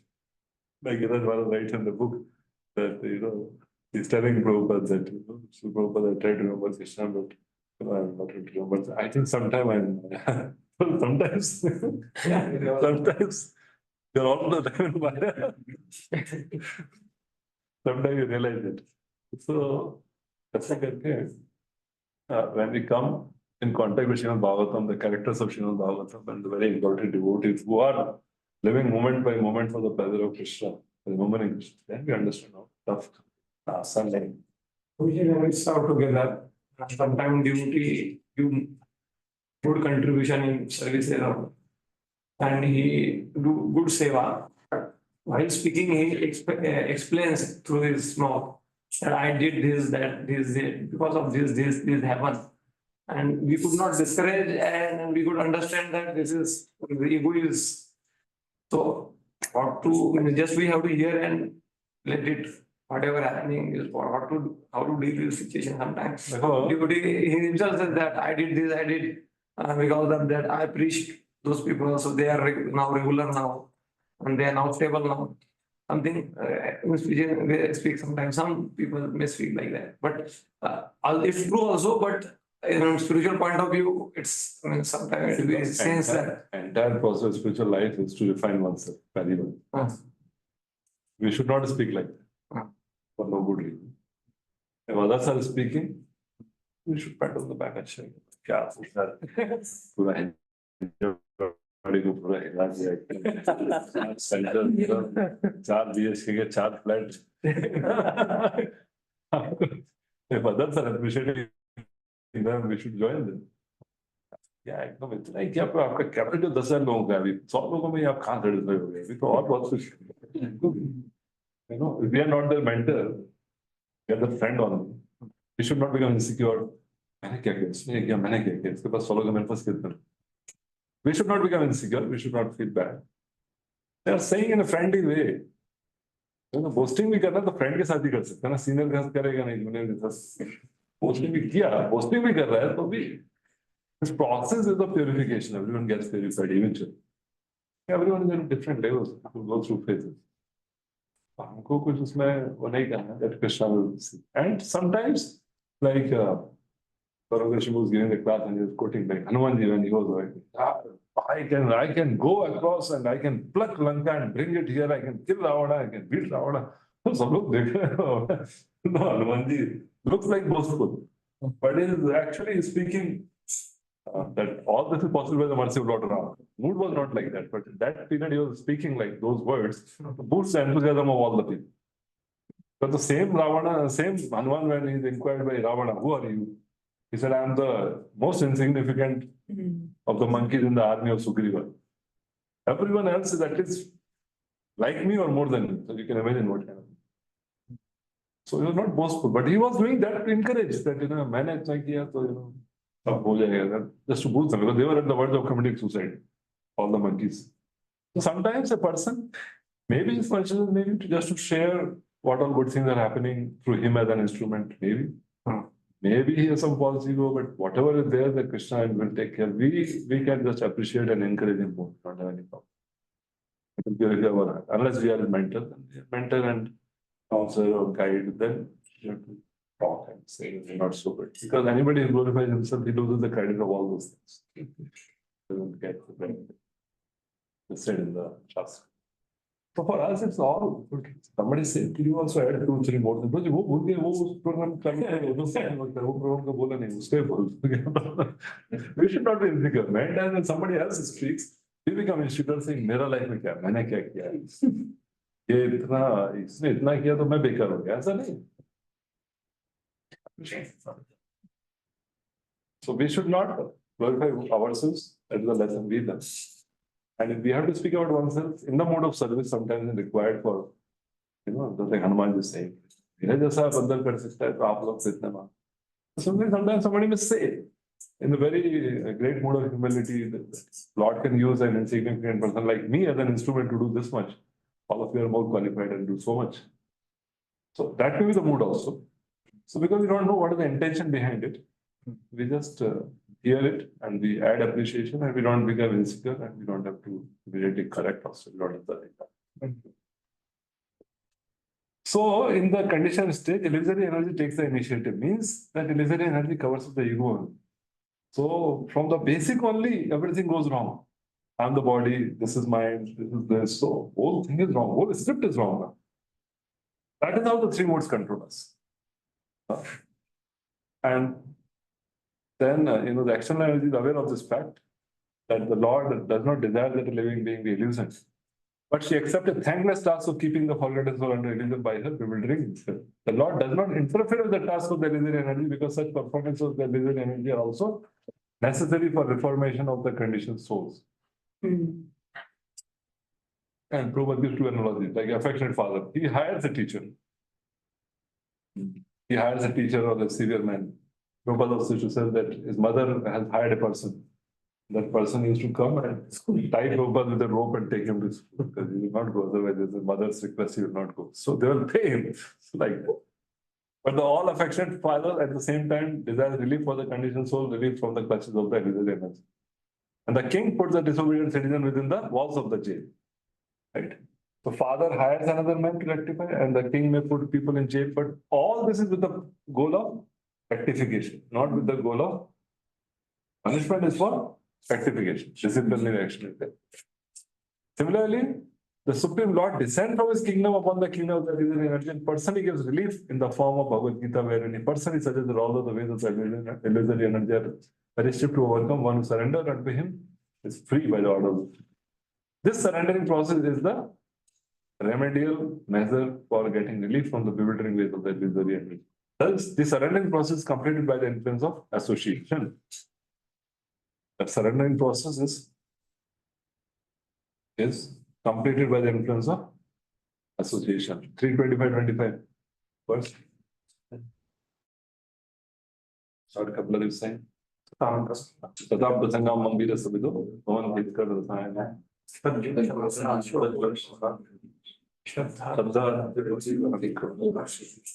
The Lord has suggested, therefore, that by the influence of the speeches of 70 persons who realize the supreme man are engaged in his transcendental life. The conditions will get a taste for hearing about the Lord, and by such hearing only gradually elevated to the platform of respect, devotion, and attachment for the Lord. The whole thing is completed by the surrendering process. And here the same suggestion made by the Lord in his incarnation of Yahweh. This means that the conditioned souls are being reclaimed by the Lord both ways, namely by the process of punishment by the external energy of the Lord.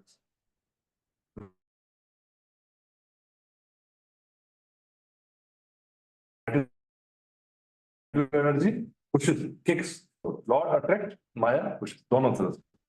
गाड़ी एक धक्का मारता है, खींचता है. कभी होता है ना, सारे अटक जाता है. पीछे चार लोग धक्का मारते हैं, आगे भी कभी रस्सी बांध के खींचता है. ऐसा होता है. In the Lord Jagannath, I mean, Lord Chaitanya time, the Rath got stuck up. So, from front, there was the Palwan was pulling, and then the elephant was like, then the elephant was pulling and Palwan was pushing, and Mahaprabhu said the part out. So then Mahaprabhu gave the rope in the hand of his devotees, and he went behind, and he put his head and pushed. Push and pull. So Jiva is there. So, and Maya pushes, kicks, and Lord attracts. Both ways, two ways. And here I was saying, within the heart of every living being, the Lord himself as the super soul becomes the spiritual master, Chaitya Guru. And from without, he becomes the spiritual master in the shape of scriptures, saints, and the initiator, spiritual master, Shastra, Sadhu, and Diksha. This is more experimental access.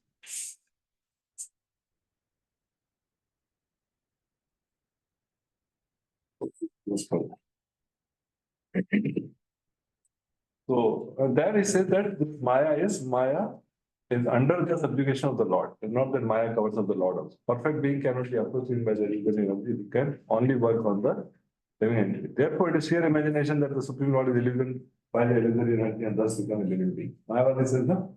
When the Lord becomes covered with Maya, he becomes a Jiva. He thinks that he is becomes Jiva.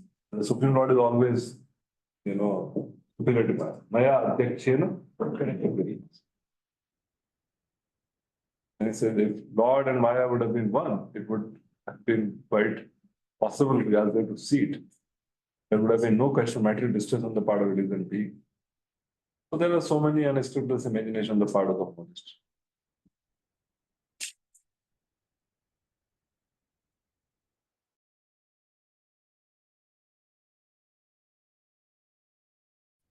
The first of all diagnosed the actual disease of the conditioned souls. That is, they're being that both the disease condition and also the cause of the disease. And the remedial measures are suggested in the next verse. For the next verse.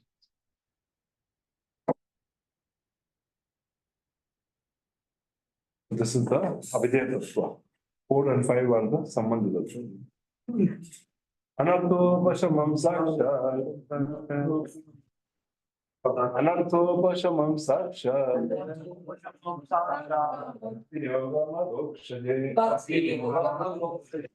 Lokasya Dhanatu. Chakre Sattu Samhita. Material miseries of the living entity, which are superfluous to him, can be directly mitigated by the linking process of devotional service. But the mass of people do not know this. And therefore the learned Vyasa compiled this Vedic literature, which is in relation to the supreme truth. So, Bhakti to the Lord, which effectively destroyed Jiva's samsara. Learned Vyasa then wrote the Bhagavatam. So he saw that the living entities are conditioned by the illusory energy, and he saw the medicine for that disease, which is that is Bhakti. So these are the stages, what he say. First he saw the Lord. By the use of the word Purna means he saw the Lord with his Amsa, Purusha and Gunavata. Purna means complete. Then he saw Chit Shakti with many varieties. He then saw the external energy, Maya Shakti behind the Lord. He then saw Jivas who are attributed by Maya Shakti. And he saw in the Lord Bhakti, element of Chit Shakti, which is more powerful than all others. It destroys the illusion caused by Maya.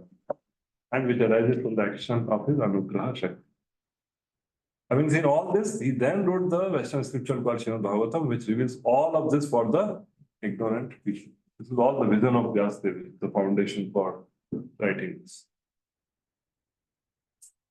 So this is like anomalies है ना fourth chapter जो दास देखने की कलियुग लोग दिखा क्या है हाँ वो देखें वो भी लिखे थे लेकिन इसके बाद ये सेकंड विजन है उस टाइम भी देखा उन्होंने but this time he could see the anomalies of Kali Yuga. He could see the effect of the disease, what will Kali Yuga will go through. So he wrote that. Actually, he wrote Bhagavatam that time also, but he did not elaborately wrote. He prescribed कि बाकी सब भी है ये भी है. Now after meeting Narad Muni, he got convinced कि यही है, ये वो होए. बाकी everything else is waste. Like Hare Nam, Hare Nam, Hare Nam, Eva Kyeva. His holy name was there for the ages also. But in Kali Yuga, other things don't work. Hello, Nastev, Nastev, Nastev, Karma Yuga, Nastev, Jnana Yuga, Nastev, Ashtanga Yuga, Nastev. Other things don't work. That time also he gave Bhagavatam, he glorified the Lord, but it was small, it was a part of it. Now it will be described, in the next verse it will be described that Vyasadeva, after interacting with Narad Muni, he edited it. And that is the time when he elaborated Srimad Bhagavatam. Many times you wonder, ना Bhagavatam पहले था 18 पुराण में नहीं था. पहले जैसे प्रभुपाद के भगवत गीता था, तो पहले जो छपा था वो था 1972 वो छोटा वर्जन था उसमें ट्रांस ये नहीं थे वर्ड टू वर्ड मीनिंग नहीं थे परवर्ड्स कट किए थे एवरेज वर्जन या एवरेज वर्जन बाद में जो प्रिंट किया फिर से तो फुल वर्जन प्रिंट किया same way Vyasadev did write Bhagavatam even as a part of the original what he's writing in the fourth chapter. There also he wrote. But because it was not elaborated, it was just looking like one of them. It was not glorified as the Amala Purana. It was not, glorified as the best among the Puranas. So that's why after meeting Narad Muni, he again edited and expanded on it. So it was there before and it is there now, but he elaborated on it and made it prominent. So still other things remained. Vedas remained, Puranas remained. But then Bhagavatam he gave a special book, which he did not give before meeting others. That is explained in the next one. So Vyasadeva saw the personality of Godhead, and he saw his part and parcel also. He saw different energies also, saw a different plenary portion. At last, he saw the remedial measure for the condition soul, namely the process of devotional service. It is a great transcendental science and begins with the process of hearing and chanting the name, fame, glory of the Supreme Personality of God. Now he says, revival of the dormant affection or love of God does not depend on the mechanical system of hearing and chanting, but it solely and wholly depends on the causeless mercy of the Lord. Yesterday he wrote, by mechanical process, Lord cannot be seen. Hearing chanting does not depend on the mechanical system of hearing and chanting, but it solely and wholly depends on the causeless mercy of the Lord. And the Lord is fully satisfied with the sincere efforts of the devotee. He may endow him with his loving transcendental service. So that is the meaning of Akinchanatvam and Ananyagatvam. So we have to suna hoga so it all depends on the Lord always. हम लोग क्या कर रहे हैं? The example लीजिए. We are just showing green signal. Green signal मतलब train is welcome. ऐसा नहीं कि green signal pulling the train को लेके आ जाएगा. Train आएगा जब आना है. Green signal देख के station तक आ जाएगा. Red signal देखेगा तो पहले ही रुक जाए. So all our sadhana and all other things what we are doing is to give the Lord a welcome so that we are ready. We are ready. We are just showing our willingness. We are not forcing. We cannot force the Lord. कब आएगा? उत्साह निश्चय.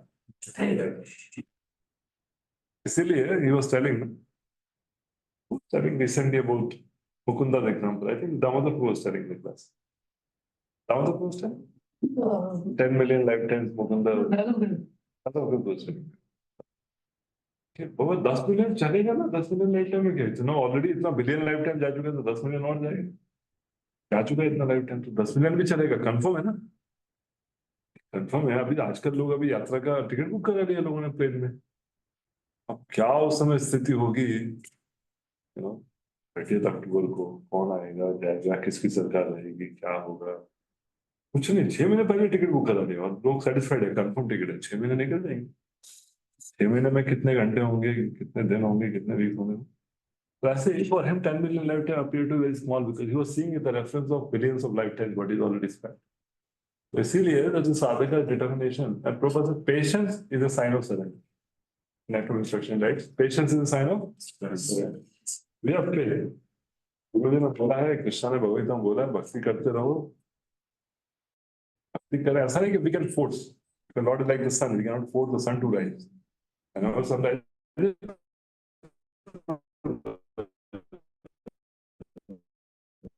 But someday, we mechanical system Shravan Kirtan. And another word is that Shravana Kirtana Jale Kara Sinchan. So there it is said that Shravana Kirtana Jale Kara Sinchan. And here a mechanical system of hearing, chanting, and Bhav Koti by Janmaka Jadi Shravan Kirtana. What is making a difference between this? So Chaitanya Mahaprabhu also suggesting Shravan Kirtana Jale Kara Sinchan. Bhakti Lata. It becomes mechanical when we do offenses, it becomes mechanical. because it's an offense to be inattentive, no? So mechanical means lack of attention. Mechanical and inattentiveness are synonymous. Okay. That's why when Prabhupada talk of chanting, it is chant attentively. Prabhupada says, no? If one is not chanting attentively and not following the four regulative principles strictly, any moment he can fall down. But let us have like that. If one is lax in all these systems, at any moment one can fall down. So lax means inattention. Okay. In the 6th chapter of Bhagavad Gita also, when Arjuna is asking this question, what happened to a sadhaka who is not complete? That sadhaka, the lukewarm sadhaka, he's not intense. He is just doing तो उसके लिए अर्जुन पूछ रहा है, उसका क्या होगा? वो इंटेंस नहीं है भक्ति में है, माला करता है, सब करता नहीं, सही है, क्यों कर रहा है, क्या कर रहा है, इतना कॉन्शियस नहीं। Like yesterday we were hearing, internalize the sadhaka, थोड़ा सोच के करना चाहिए, क्या मतलब नाम जब कर रहे हैं, 16 माला कर रहे हैं, तो क्या कर रहे हैं, किसके लिए कर रहे हैं, क्या कर रहे हैं, किसको बुला रहे हैं, क्या मांग रहे हैं, थोड़ा if we become a little more attentive what we are doing, why we are doing, for whom are we doing, that is attentive and conscious. It's great Samkhya Parihasyam, so it is said for newcomers. It's not about. That is for those who don't know the glory of the holy name only. So those ऐसा festival offer जैसा है, launching offer है ना, festival offer दे दिया। Navavas is the stage also. Another thing is that Navavas से मुक्ति हो जाता है, but here Srimad Bhagavatam is प्रेम और तुम्हार, तो ये सब लीला प्रेम की है। This is all required of प्रेम। मुक्ति के लिए तो एक बार नाम ले लिया किसी ने, तो मुक्त कर दिया आपने। जहाँ जहाँ हरिनाम पार्टी जाता है और कोई ऐसा शराब का बोतल लेके हरे कृष्णा बोल देता है, हो गया, वो मुक्त हो गया। Don't doubt it, 6th Canto writes a long commentary. One should not doubt it, उसका नाम अपराध हो जाएगा। इसीलिए आपने देखा ना, वेस्ट में जाके बोलते हैं से गौरंगा, वो व्यक्ति पता चलता है क्या होगा, वो गौरंगा बोलता है, गौरंग, तो एक बार ये गौरंग के नाम लो, सारा है प्रेम होता है। तो एक बार किसी ने बोल दिया भगवान का नाम without offence, in this life और offences are previous life offences का भी अकाउंट चलता है सत्संग। But one is sinful but not offensive, like Ajamila was sinful, highly sinful but not offensive. So the first time he chanted Narayana, and all his sins were, gone. Then somebody may ask, then why he continued to act sinfully? Why he continued to act? Nothing got changed. So Sanjay Thakur writes in that commentary to give faith to the atheist. एक बार हो जाता तो लोग बोलते हैं ऐसा हो गया, हरिनाम में power.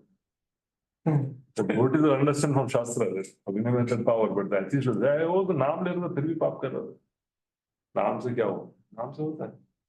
First time he chanted the holy name, he was freed from all sins. Whatever sins he did afterward, they did not have any effect. They were like the biting of a snake without the poisonous teeth.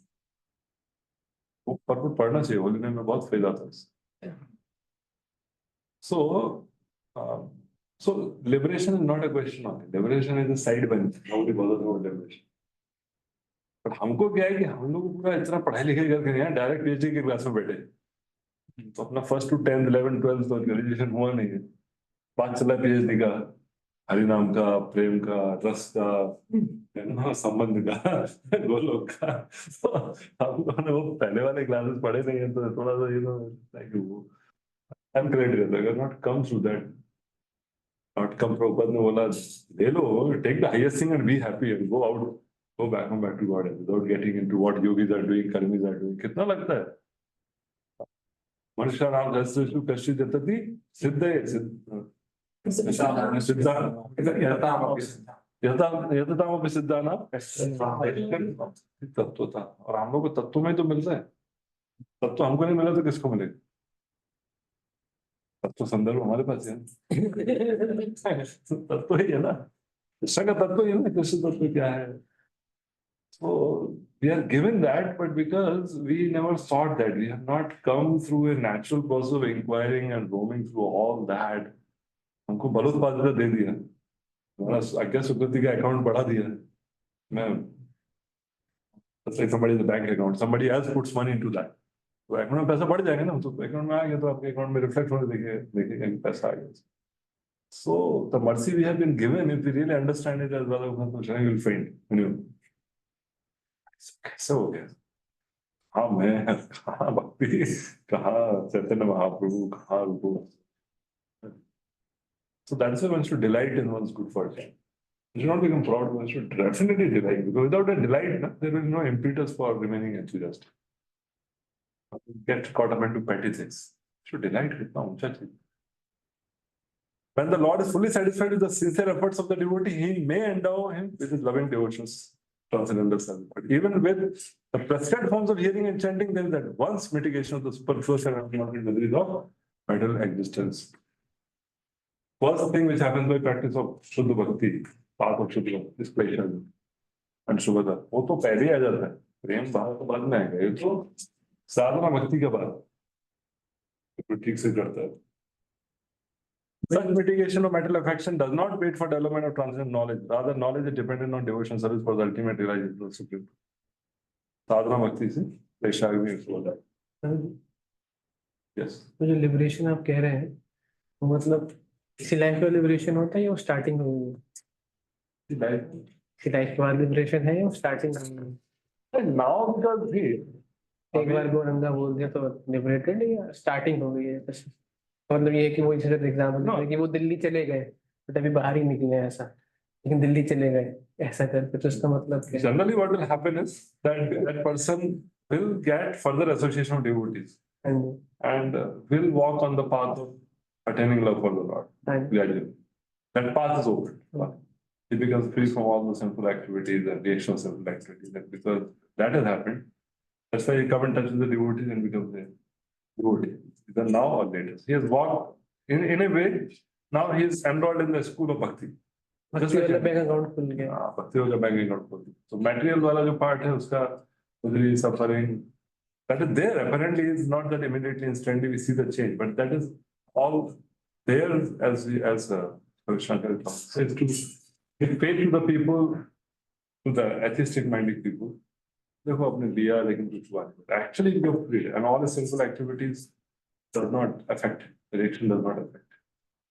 The Lord takes him under His fold, and He gives him protection. Because once He chanted, and that's chanted in Namavas, not like that. So that's why the main problem what comes is who is free from offenses. If one is free from offenses, then Srila Vishnu Thakur says that Nama Grahanam Vaikuntha Arohanam. There are only two stages. Chant the name and you go to Vaikuntha. Nothing else between. Nama Grahanam Vaikuntha Arohanam. But the offenses are also very deep and they are also a life after life. That means in this lifetime one may not have previous life offenses. So वो भी रहता है, इसलिए हो रहता है. But the philosophical truth is that if there are no offenses, you chant the holy name and all the things are destroyed and he can go to Vaikuntha and up to as per what I interact with Prabhupada Maharaj. And he may attain the Shantrati. प्रेम के लिए तो कसरत करनी पड़ती है, पर शांत रति मिलेगा वैकुंठ में आराम से. मेटल डिजाइन नहीं रहेगा, भगवान को भी अप्रिशिएशन रहेगा. Okay, compared to a dynamic, interaction and reciprocation with the Supreme Lord and serving Him out of love and devotion, even Shastra is something lesser. I'm not saying superior is there, but lesser. So Mahaprabhu's mercy is that he has come to deliver prema. That is point has to be highlighted. That is the Mahavadana. Not come to offer liberation. Liberation तो हर एक में आता है, जो भी भगवान को देख लेता है, भगवान मार भी देता है तो लिबरेट होता है. अब नरसिंह देव आए, नरसिंह ने जितने लोगों को चिढ़ कर ना, सबका liberation activities are just right. No more effect of karma. Account is clear. गुण भक्ति कर रहे हो, भगवान का नाम तो ले ही रहे. हाँ, so that bhakti will not produce pure devotion. कहीं ना कहीं उनको भी लिबरेशन मिलेगा फ्यूचर में. नहीं, because they are using bhakti as a tool. So Bhakti Devi can give them liberation, but they will give them the desired result because they are desiring that result by using bhakti. So Bhakti Devi become displeased with them, but still awards them that result, not devotion. और जिसने एक बार गौरंगा बोल दिया तो वो वो तो ना वो इनोसेंट है. पता नहीं क्या बोला, क्या बोला, उसका बेनिफिट ज्यादा है. हाँ. उसका बेनिफिट ज्यादा है as compared to a smarta brahmana who is saying, Om Vishnave Namaha Idam Namaha, because he is doing fruitively, he is doing the desired result. इसने बोला his path of pure devotion is over because of that now. So these are all intricate things, but one thing is that whenever we are chanting and making other chants, we are doing the greatest benediction. We work for that. So now we will discuss tomorrow, 7th onward, and see if we can complete the verse chapter tomorrow. Because there is Atma Nama similar in that verse. After that, that's the fast time we start, then there's the storyline. There are also Draupadi and Bhima and Krishna. Quite interesting. And Krishna orders Arjuna that he kill him. Krishna disobeys. Kill Arjuna. पकड़ा ना? अभी बोला मार दो उसको. कैमरे ले जाने की क्या जरूरत है? अभी मार. मार जाके डिसाइड कर. माता जी को पूछ के कर. Anyway, discuss it tomorrow. This is the present tattva. In order to make the present clear, in order to indicate that the Purna Purusha is the Sarupa of Krishna, Vyasa explains other realization Samadhi through indicating the result of studying the Purana.